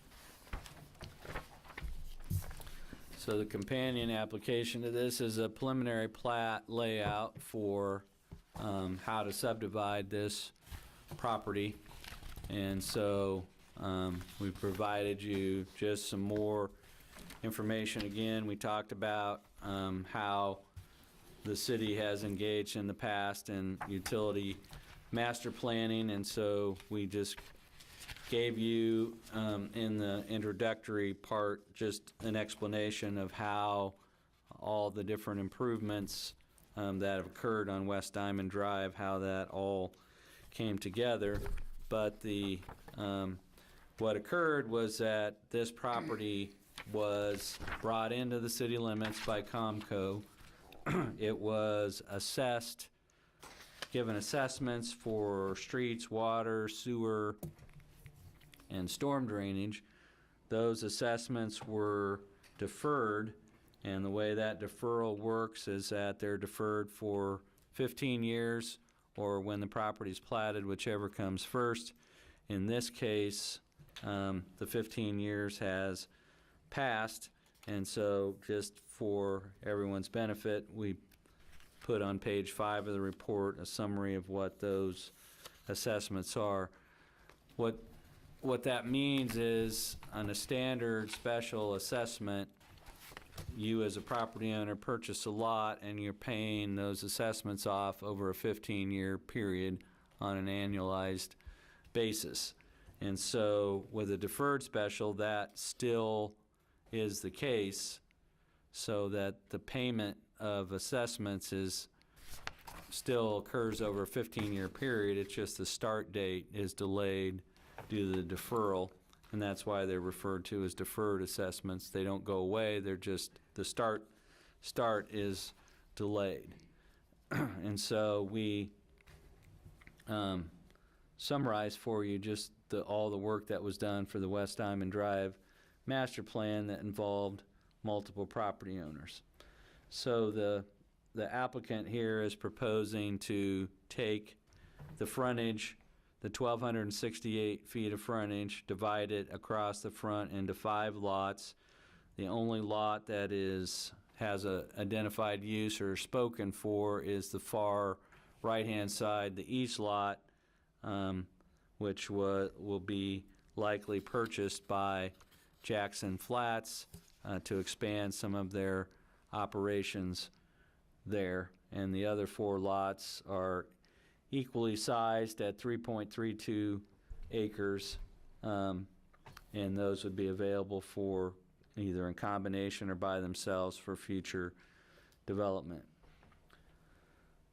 So we have an 8-inch water line loop that goes around but all 4 sides of this property. So there's an 8-inch line in Diamond Drive, there's one on the west side, north side, east side, and that is, again, for fire protection and fire flow to have a redundant system so that we can provide adequate fire protection to anything that might occur on this lot. As far as sanitary sewer, there's an 8-inch line down in Diamond Drive, and so it'd be a matter of extending private service lines from that to serve individual building lots. We're in the service territory for Evergy and Kansas Gas, and they have facilities in Diamond Drive. one thing we want to point out is that this property was subject to an annexation agreement, and one of the things that annexation agreement called out or wanted to note for posterity was that there was not, as part of the West Diamond Drive master plan, there was not a specific drainage improvement or drainage plan or improvement put in place that would deal with long-term drainage from this property on the north side of Diamond Drive. So from the agreement, in Section 8 of the agreement, it says, owner understands, acknowledges that owner will be responsible for the design and construction of drainage improvements required as part of future development of the Comco tract, and that the required drainage improvements will be determined through a drainage study submitted and reviewed at the time the property is platted. So what the applicant is requesting here is a deferral of that requirement from the platting stage to the building permit stage. And so the commission is basically being asked to defer the submittal as part of the plat approval to the stage where individual purchasers would be submitting building permits, and then they would have to come up with a drainage solution at that time, because the future users at this time are unknown. As we noted, there's already pre-existing right-of-way for Diamond Drive and pre-existing water line easements, so that reduces the need for any additional dedications. As we noted, there's no drainage easements shown at this time because we don't have a drainage study or any proposed improvement locations at this time. We've pointed out the special assessments that have been assessed against this property, and those are again re-summarized on page 11 of your report.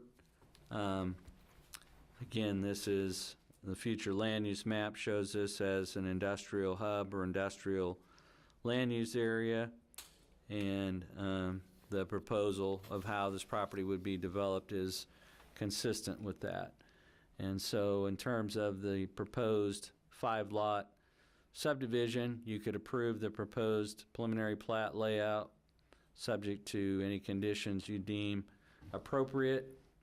If you find that this meets the plat review criteria, you could recommend that the property, that this be postponed, either to get additional information or allow major revisions to be made to the design, or you could vote to deny the proposed plat layout if you don't think it conforms with the plat review criteria. Our recommendation is approval of the preliminary plat for this 35-acre tract, subject to the 3 conditions on page 12 of the report. And so, again, we want to point out that the normal course of action is that in conjunction with an application for a building permit. So if we have a future purchaser, this would put them on notice that they have to design drainage facilities based on their proposed use of the property. So with that, I'd be open to any questions commissioners might have about the 5-lot subdivision. Questions of staff? Dean, I had one. Can you tell me, does the Jackson Flats building, does it have its own drainage solution? Here, and so there's a detention area along here, and I'm kind of running out of room. I have to get you to scroll up a little bit to see the street the other way, Dustin, so I can see more of it. So it discharges out at this area here, and then eventually all the water from Diamond Drive is trying to get underneath I-70, and it actually goes underneath I-70, comes out the other side over by this hotel complex. So it comes there's a crossing under I-70, and then it comes down here and gets into Mulberry Creek. So there's a very, very large area that drains, and it's all trying to get to this spot right here where it goes under the interstate and over like that. And so there's a detention pond that was built on the Jackson Flat site to detain stormwater and then release it. I guess the next question, and maybe I misheard this. Did you say that each one of those lots is 3 acres? I mean, because the total traffic is 35. I'd have to recalculate that all. Okay, 7.95. That sounds a little bit. I was thinking if it was only 3 acres and you had to have a detention pond down there, that might be kind of difficult. But you're right. Yeah. So the one on the west is 3.3. The other ones are uniformly sized at around 8 acres. Okay. So for 8 acres, it would not be unfathomable to have, for each lot to have its own detention pond. Yeah, what makes it, or it's actually 7.95 acres, but what makes this a little challenging is that it's traditional for many development sites. If you go up and down South 9th Street, for instance, most of the businesses and buildings there, they have their detention in the back behind the building. Here, the water, the overall drainage pattern is coming this direction. And so if you put a detention area in the back here, you're going to have to come up with some solution to get it out. So in the case of Jackson Flats, their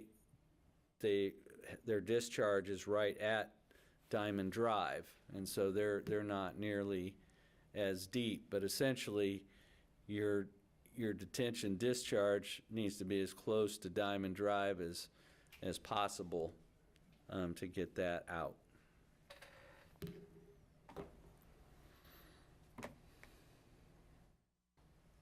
So, I mean, we could end up, we don't know till we see building permits, but we could end up with situations where somebody may have some sort of detention in their front area there because the general pattern is to flow back from northeast to southwest.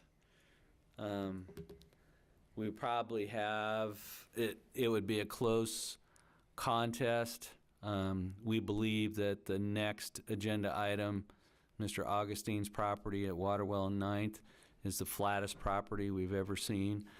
But this might be a close second. There's virtually no contour on this property at all in terms of having positive drainage. But I still think the next item, Mr. Augustine, would win. But there's just very little natural slope. So these are flat properties, and so there's going to have to be, if you send the water to the back of the lots, it's going to have to get back to the front eventually, because there's 2 choices. There's an irrigation district ditch that's up on Pleasant Hill Road, and there is, we might have to zoom out and go to an aerial photo, Dustin. So you'd have to zoom out even further. So there's a ditch up here that comes under 9th Street and goes over to 5th Street. So if you're developing this property, you either have to get the water, if you have it in the back, you either have to send it up here, or you have to send it southwest to get it under the interstate here. So there will be some challenges just because the property is so flat. Doable or undoable? Well, any engineer can tell you, as engineers, they can make water move to the direction they want it to. It's just more challenging if it's flat. Thank you. With that, I mean, I don't know that I'm comfortable removing the statement that was already in the annexation agreement. I would be more comfortable leaving that in place, having a drainage study out there, and somebody wants to purchase those tracks, they'll already know how it drains and how it should be drained. Or the first thing I thought when I read that was that there should be some shared detention solution to this, but I'm not trying to tell the applicant his business. I'm just, Right. that was my first thought, but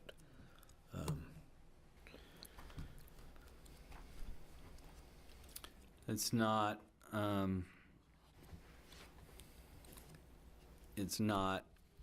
it's more common that it's done at the initial platting, but we've had situations where you've had multiple lots with unknown users, and so sometimes you end up with 3 or 4 different detention ponds because each lot has its own.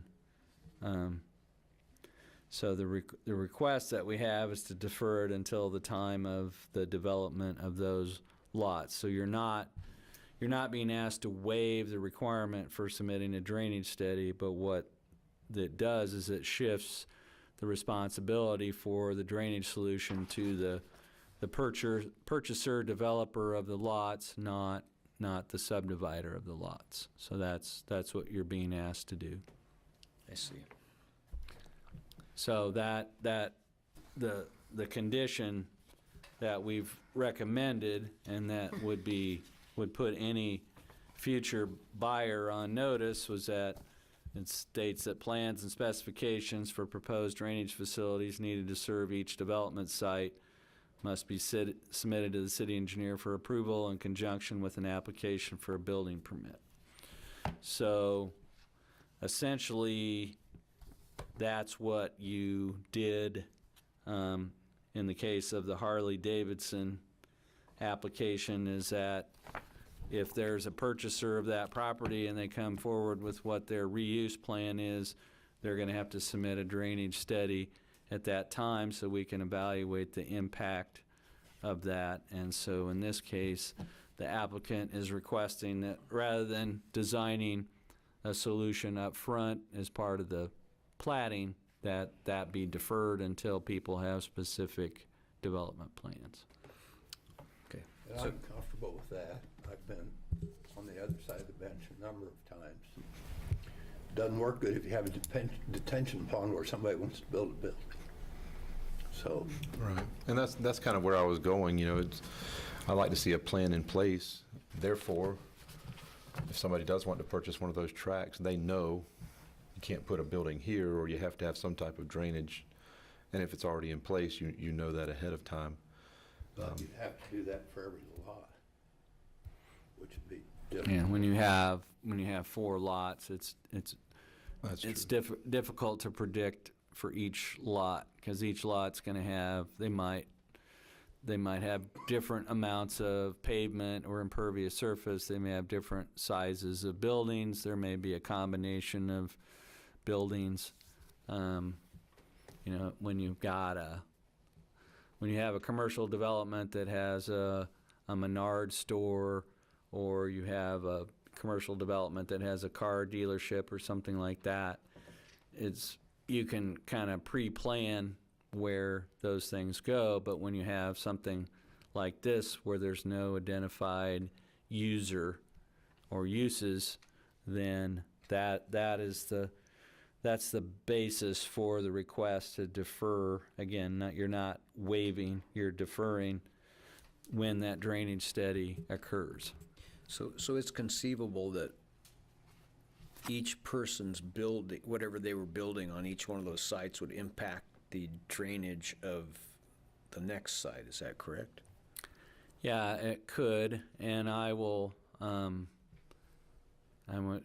keep making Dustin go back to the aerial photo, but I'm going to keep making him go back to the aerial photo and zoom in on the lots on the south side. So even though those are individual lots, and again, we had a semi-master plan, I'm going to ask you to zoom one more time, Dustin. So what we have back here is lot. But we were able to get these owners to coordinate, and so we have there's a 50-foot drainage easement here, 50-foot drainage easement here, 50-foot drainage easement here, 50-foot drainage easement here. You can't see this one because it's in a tube covered by dirt, but it's there, and then this is the area that it goes to. So even though they had developed with different owners, with different timetables, they were done,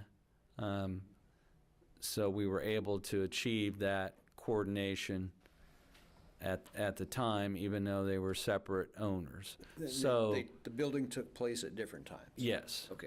And so it's hard to see, but right here, Holiday Inn Express has its own detention pond, and then it releases into this ditch, and then the ditch goes here. So what you find yourself running into in a situation like this is that you have the platting of the property, and then you have a time frame, a lag between the platting and when development actually occurs.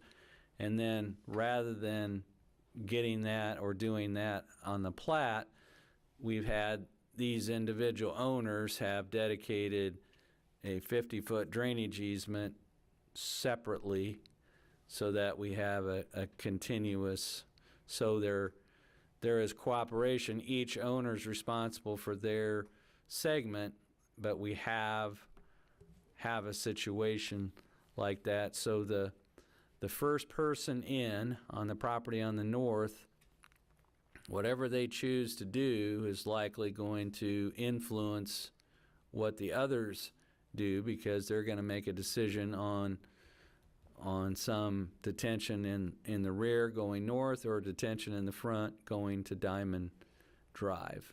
And so we would just have to wait and see.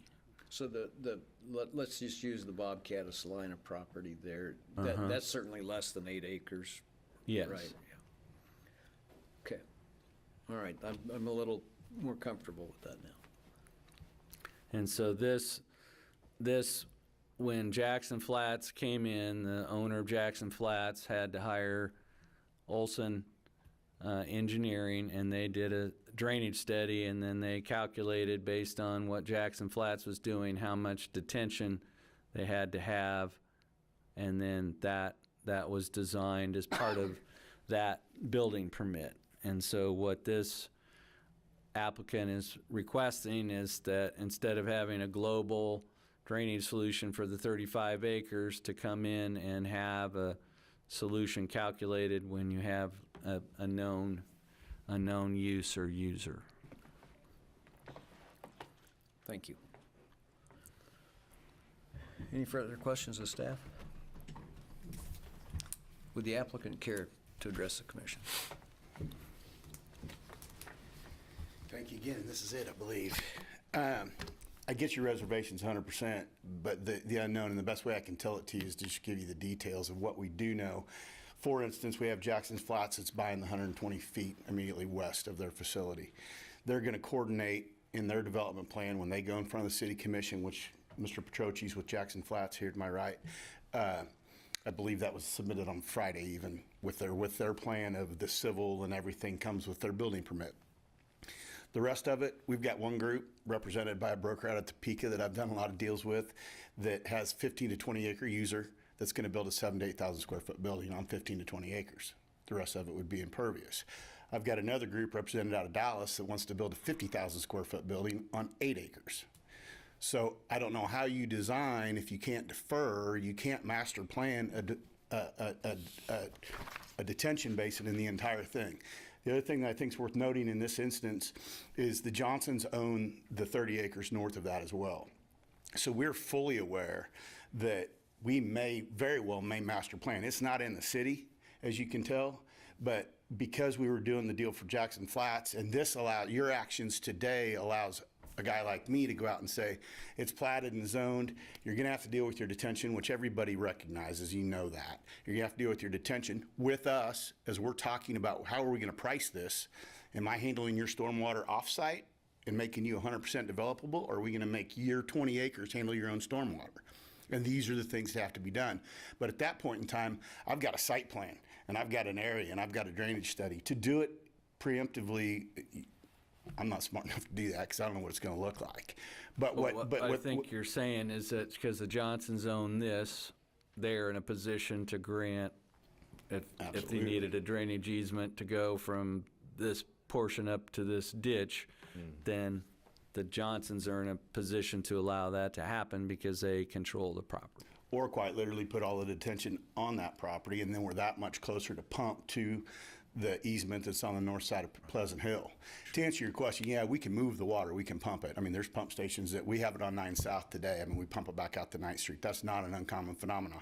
At which time, relative to your question, I think, Chair, on the last action, at which time we do have a maintenance agreement with everybody that's using that. I mean, it would be our preference because land goes up to have a central development detention basin. We just can't design it today. I mean, Mr. Andrew made a great point and said, well, the first guy that acts is going to dictate largely what's going to happen there. That's very true. Okay. But that's why we're asking for the deferral, very simply. The one thing, and I may be making this up, Dean, but I did read in the staff reports that there was a 50-foot drainage requirement north of Diamond Drive as part of this. If you read it that way, it's south of Diamond Drive. Okay, thank you. The big difference there is that's in their backyard draining into the interstate easement, whereas this is in our front yard. So if we're forced to do that up front, how big's the tube got to be for my driveway, and where do they have to be? I mean, we just don't know that stuff today. Right. Gotcha. So, Thank you. thank you. Any further questions of the applicant? Anyone here from the audience care to address the commission? There are no members of the public on Zoom.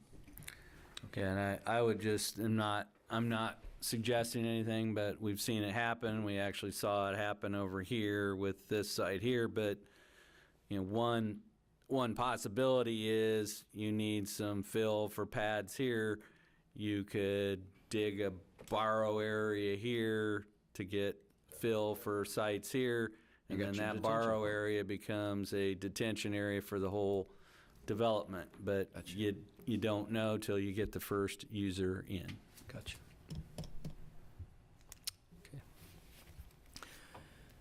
Okay, we've heard from the applicant. No one's available to talk from the audience or online. I'll bring it back to the commission for discussion and action. I would move that we approve the preliminary plat subject to the conditions listed. I'll second that. Been moved and seconded to approve application P23-4 with the 3 conditions. All those in favor say aye. Aye. Opposed? None being heard, motion carries. I just want to point out for the benefit of the commission how we neatly made all the applications match up so that the plat and the zoning had the same number, so we didn't confuse you. Very good. Thank you all for your time. You're welcome. So for your benefit, Mr. Mays, all these items are going to the city commission on July the 10th. So you may get to replicate your attendance at that meeting. And thank you for the discussion. That met my concerns and everything. I appreciate that input from everybody. Yep, very good. Okay, application, or section 3.4. This is the only one that we have that's not a public hearing, that doesn't involve a companion application. And this is an application P23-5 filed by Mark Augustine on behalf of the Mark Augustine Trust. And the request is for approval of a preliminary plat layout of a 4-lot subdivision at the southwest corner of South 9th Street and Waterwell Road. So we're moving from the I-70 corridor to the I-135 corridor, and Mr. Aiken is going to have this report for you. And he promises he's going to be very concise.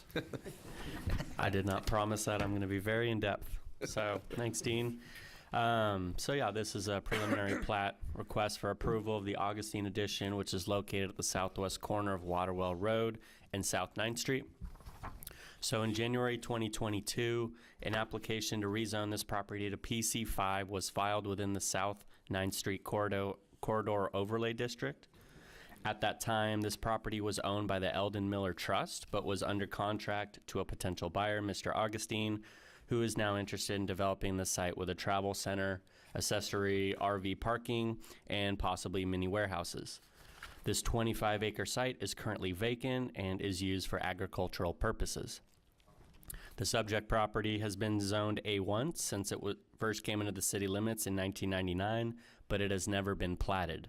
Section 42.8 of the zoning ordinance requires that land be subdivided in accordance with the city's subdivision regulations prior to rezoning any area to any district other than A1. So ordinarily, there's a requirement that a preliminary plat, including a drainage study, be filed concurrently with a rezoning application, but because Mr. Augustine was attempting to purchase his property, he wanted assurances that he could use this property for his intended uses before he completed the purchase of the property from the Eldon Miller Trust. So the applicant, Mark Augustine, recently completed this purchase at the southwest corner of South 9th Street and Waterwell Road, and he's proposing to subdivide it into 4 lots, 1 lot being set aside for a convenience store and travel plaza, 1 lot for an RV park, and 1 lot for a mini storage complex. So a 4th lot, lot 3 in the middle there, is being set aside as a storm water retention pond area. And all of these uses are allowed under the requested planned service commercial zoning. It's planning staff's interpretation that the proposed Augustine subdivision directly abuts South 9th Street to the east, that South 9th Street is a direct access perimeter street, and that the proposed subdivision is required to have at least 1 public street connection to South 9th Street, and that the developer would be responsible for upgrading South 9th Street to city street standards at some point in time. So staff would note that South 9th Street meets the city's interim street standards as to paving width and thickness, but not the full public street standard because it doesn't have curbs, gutters, and sidewalks. So the applicant is requesting to be allowed to develop the property with South 9th Street remaining in its current interim street condition. So this proposed subdivision has 1,323 feet of frontage on South 9th Street, which is a major arterial street. And Salina's zoning and subdivision regulations require every platted building lot to have frontage on or access to a public street or approved private street. So on this proposed plat layout, all 4 of those lots have frontage along South 9th Street. This property is located within the South 9th Street Corridor Overlay District, which requires that all zoning lots within that district contain a minimum of 1 acre. And you'll see on the plat that they all have over 1 acre. There's 6.18 acres in Lot 1, 4.28 acres in Lot 2, 3.35 acres in Lot 3, and 12.10 acres in Lot 4. So all of these lots meet the dimensional requirements of the overlay district. So in terms of utilities, there's a 24-inch public water line that runs west of South 9th Street, and it's located directly east of this proposed subdivision's frontage.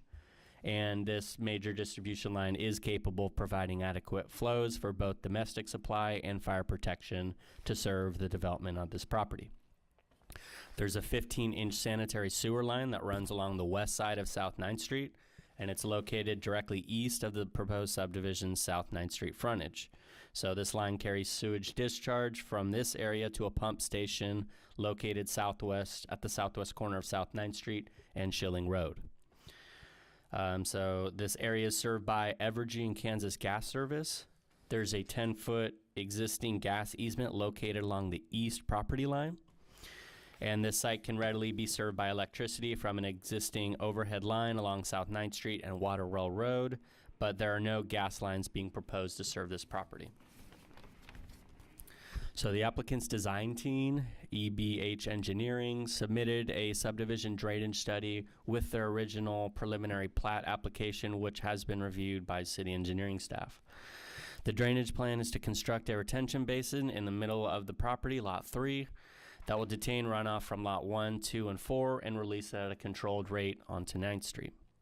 The engineering department requested that the applicant label Lot 3 as a drainage easement and that the applicant clarify whether the proposed drainage basin is a retention or detention pond. And they also requested confirmation as to whether there's adequate freeboard in the pond design to accommodate back-to-back 25-year storms. There are 5 proposed curb cuts and driving aisles shown on the applicant's preliminary plat drawing, which would connect to private driveways with no labeled right-of-way for any proposed public streets on the plat. And at this time, no street improvements have been proposed for South 9th Street, which abuts this property to the east. There are existing Evergy transmission lines on the southern and eastern edges of this property.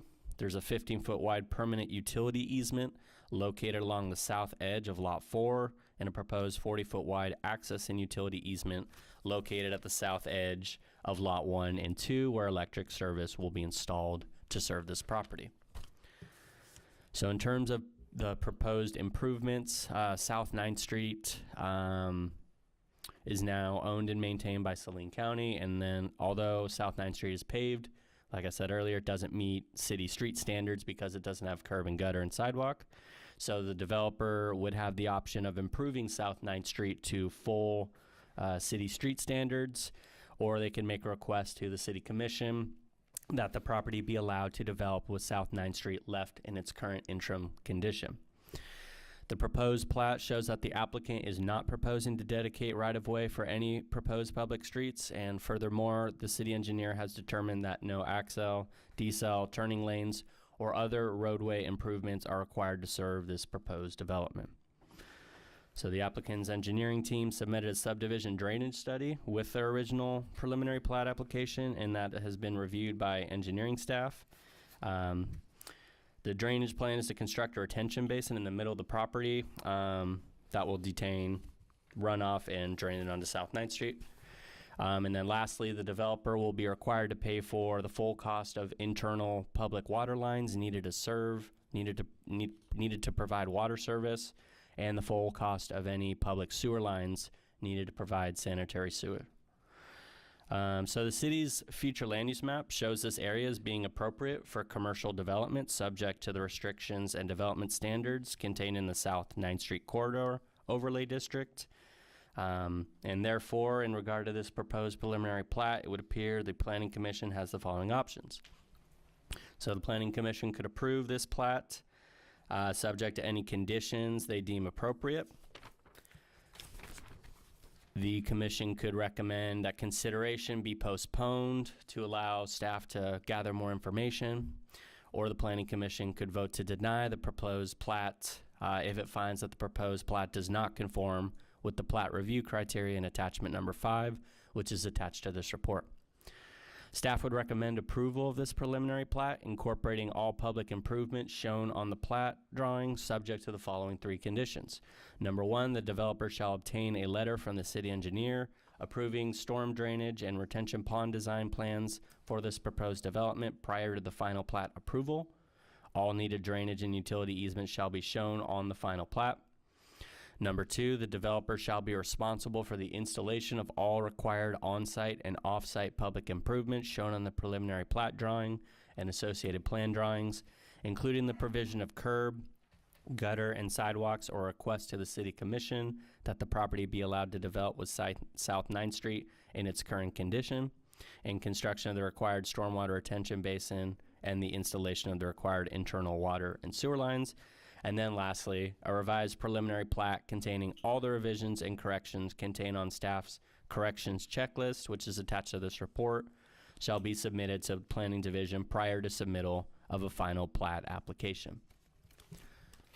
So that concludes the presentation part, and we are here for any questions. Questions of Mr. Ake? Good presentation, and it seemed very concise. Thank you. Oh, good, thanks. I do have a question. And do I remember that that place that they mow and bale would be to the west of this property and to the north there?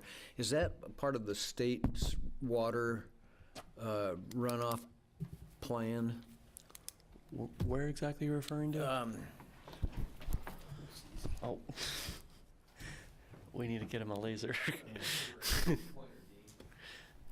Chair needs a pointer. Right here, do I remember that being part of the state runoff area for Well, the water? this area right here is part of the right-of-way for the interchange, but I'm not aware of any, I mean, they mow it. I'm not sure that there's any kind of farming or baling of that. Mr. Augustine might have a observation in that regard, but everything on the other side of this gold line is owned and maintained by KDOT as part of the interchange, and then everything on the inside of that would be part of the development site.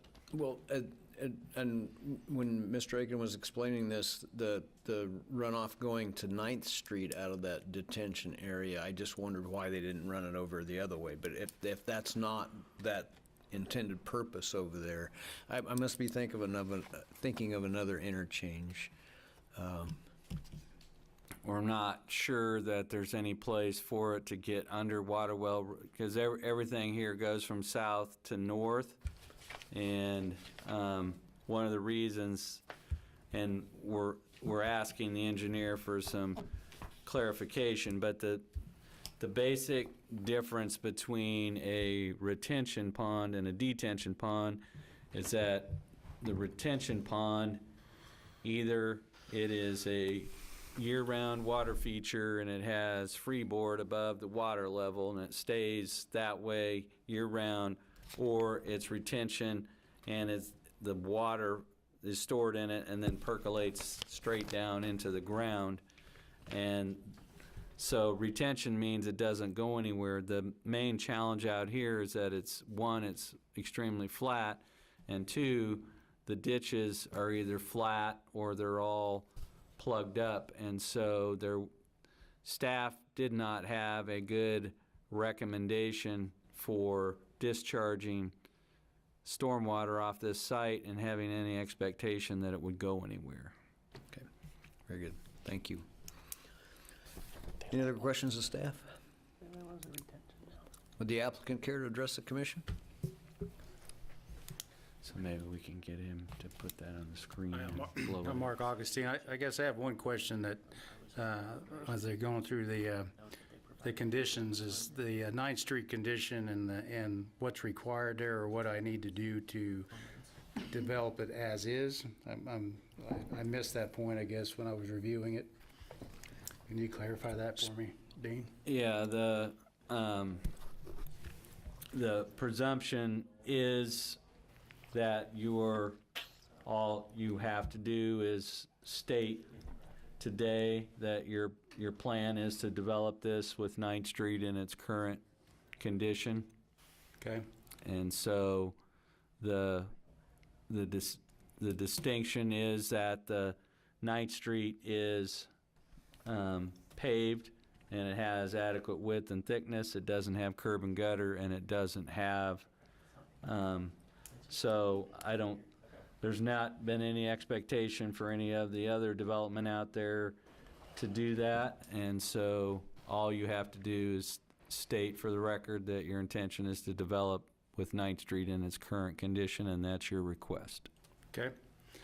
And then I wanted to go on record, Dean teed me up on this, that it's a fairly flat piece of ground, and that grass grows faster than the water moves out there. So if the city could clean that ditch out, that would be great. I think getting the water to move away from there as fast as we could would definitely help us from any future problems. So other than that, if you have any questions for me, I'd be happy to try to answer them. Any questions for Mr. Augustine? Is there anything that could be defined is it a defined ditch that just is not mowed, and there's no defined channel, or is it there's a channel but it's all overgrown with grass? Well, and it just the KDOT right-of-way doesn't move very fast. Once it moves around up to the corner water well and 9th Street, it just kind of gets stalemated there, and then that ditch there, it just doesn't have any depth left to it that I can see. But it's particularly those culverts up there at the interchange are fairly well blocked and silted in, and that water just sits there, and it just doesn't move very fast. So, So that would be, it's city right away, so that would be our maintenance responsibility to unplug any culverts that are currently plugged and to look at the condition of those ditches, because that's the city's right of way. It's our responsibility. I would say that I asked the engineer to look at potentially putting a pipe in that retention pond so that as the water recedes, that it could drain over time, or it could help handle multiple events, because sometimes we get into those scenarios. So we're studying that to see if that's a possibility. Because it's prudent to design, especially if it's retention, to assume that you could have back-to-back rain events, which sometimes happens in Kansas in May, where you have a major rain event followed by another major rain event, and so you want to have that freeboard built in so the pond doesn't overtop. Very good. Any other Commissioner, any questions? questions for me? Thank you very much. Thanks for your time. Anyone in the audience care to address this application? And do we have anybody online? We don't have anybody on Zoom. Okay, very good. We'll bring it back to the commission for discussion and action. The provision for the curb and gutter and sidewalks, is that solely up to the commission? Not, It's up to the city commission. So the example would be what they did with Markley Road, is that they put a provision in there. If you're familiar with Markley Road does not have curb and gutter. And so we have subdivisions on there, and the city commission approved a future benefit district that would be triggered by traffic on Markley Road exceeding 6,500 vehicles a day. And that might not ever happen. But that would be an amount. So it's a discretion of the city commission to say the condition doesn't have curb and gutter and sidewalks on both sides, but it's good enough. And that is a decision for the city commission to make. so we're not making a recommendation one way or another on that? No, condition number 2 is just basically a recitation of the current state of the subdivision regulations. It's stating what that currently requires. It could be a little more artfully worded, but that condition number 2 is basically stating what is currently required. And I'll say also that it would be nice to have a continuation on the east side. It seems like the 10-foot sidewalks that are on the east side on that south end of 9th Street would be better served going south. But I think they stopped there about Pestingers or so, isn't it? Yeah, there's nothing, and part of that is you run into the county and not the city. So much of that area starting at Avenue A is outside the city limits, although the right-of-way all belongs to the city. But it's the provisions that we have in the subdivision regulations are really designed to deal with residential subdivisions, but they apply across the board to all subdivisions. And so except for Diamond Drive, which has curb and gutter, every case that you've looked at tonight has had a paved street that's adequate to carry the traffic. It just doesn't meet the strict standard of a city street with curb and gutter and sidewalks. So ADR addition, Bex, they requested to be allowed to develop, are requesting with Ohio Street in its present condition, and Mr. Augustine is requesting to be allowed to develop this property with 9th Street in its current condition.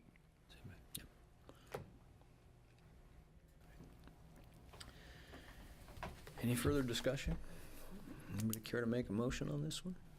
I move we approve application P23-5 with the staff recommendations on page 8 of 8. Second. Been moved and seconded to approve application P At the 23-5. same time.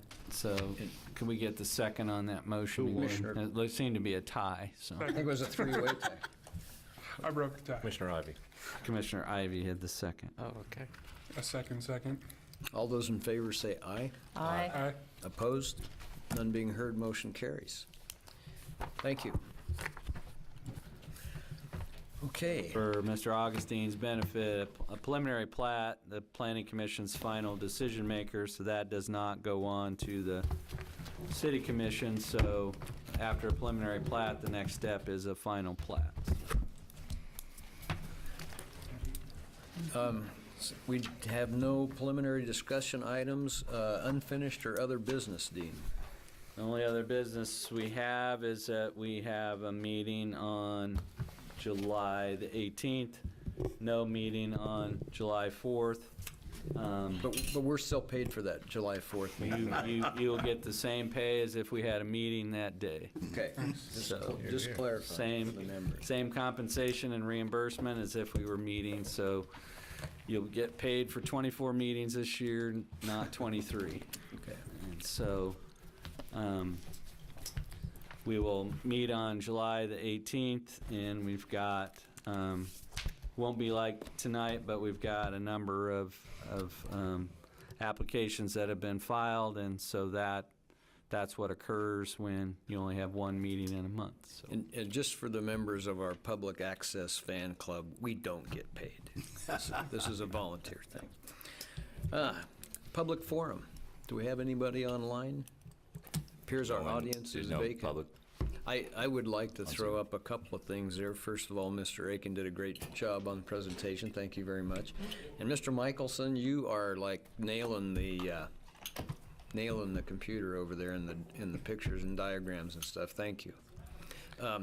I also want to thank staff. I stopped in and I talked to Dustin earlier in the week about possibly abbreviating some of our presentations to make better use of time in these times when we have big agendas, and I want to commend staff on getting to the pertinent stuff and making the presentations thoughtful but still brief, and I enjoyed that very much.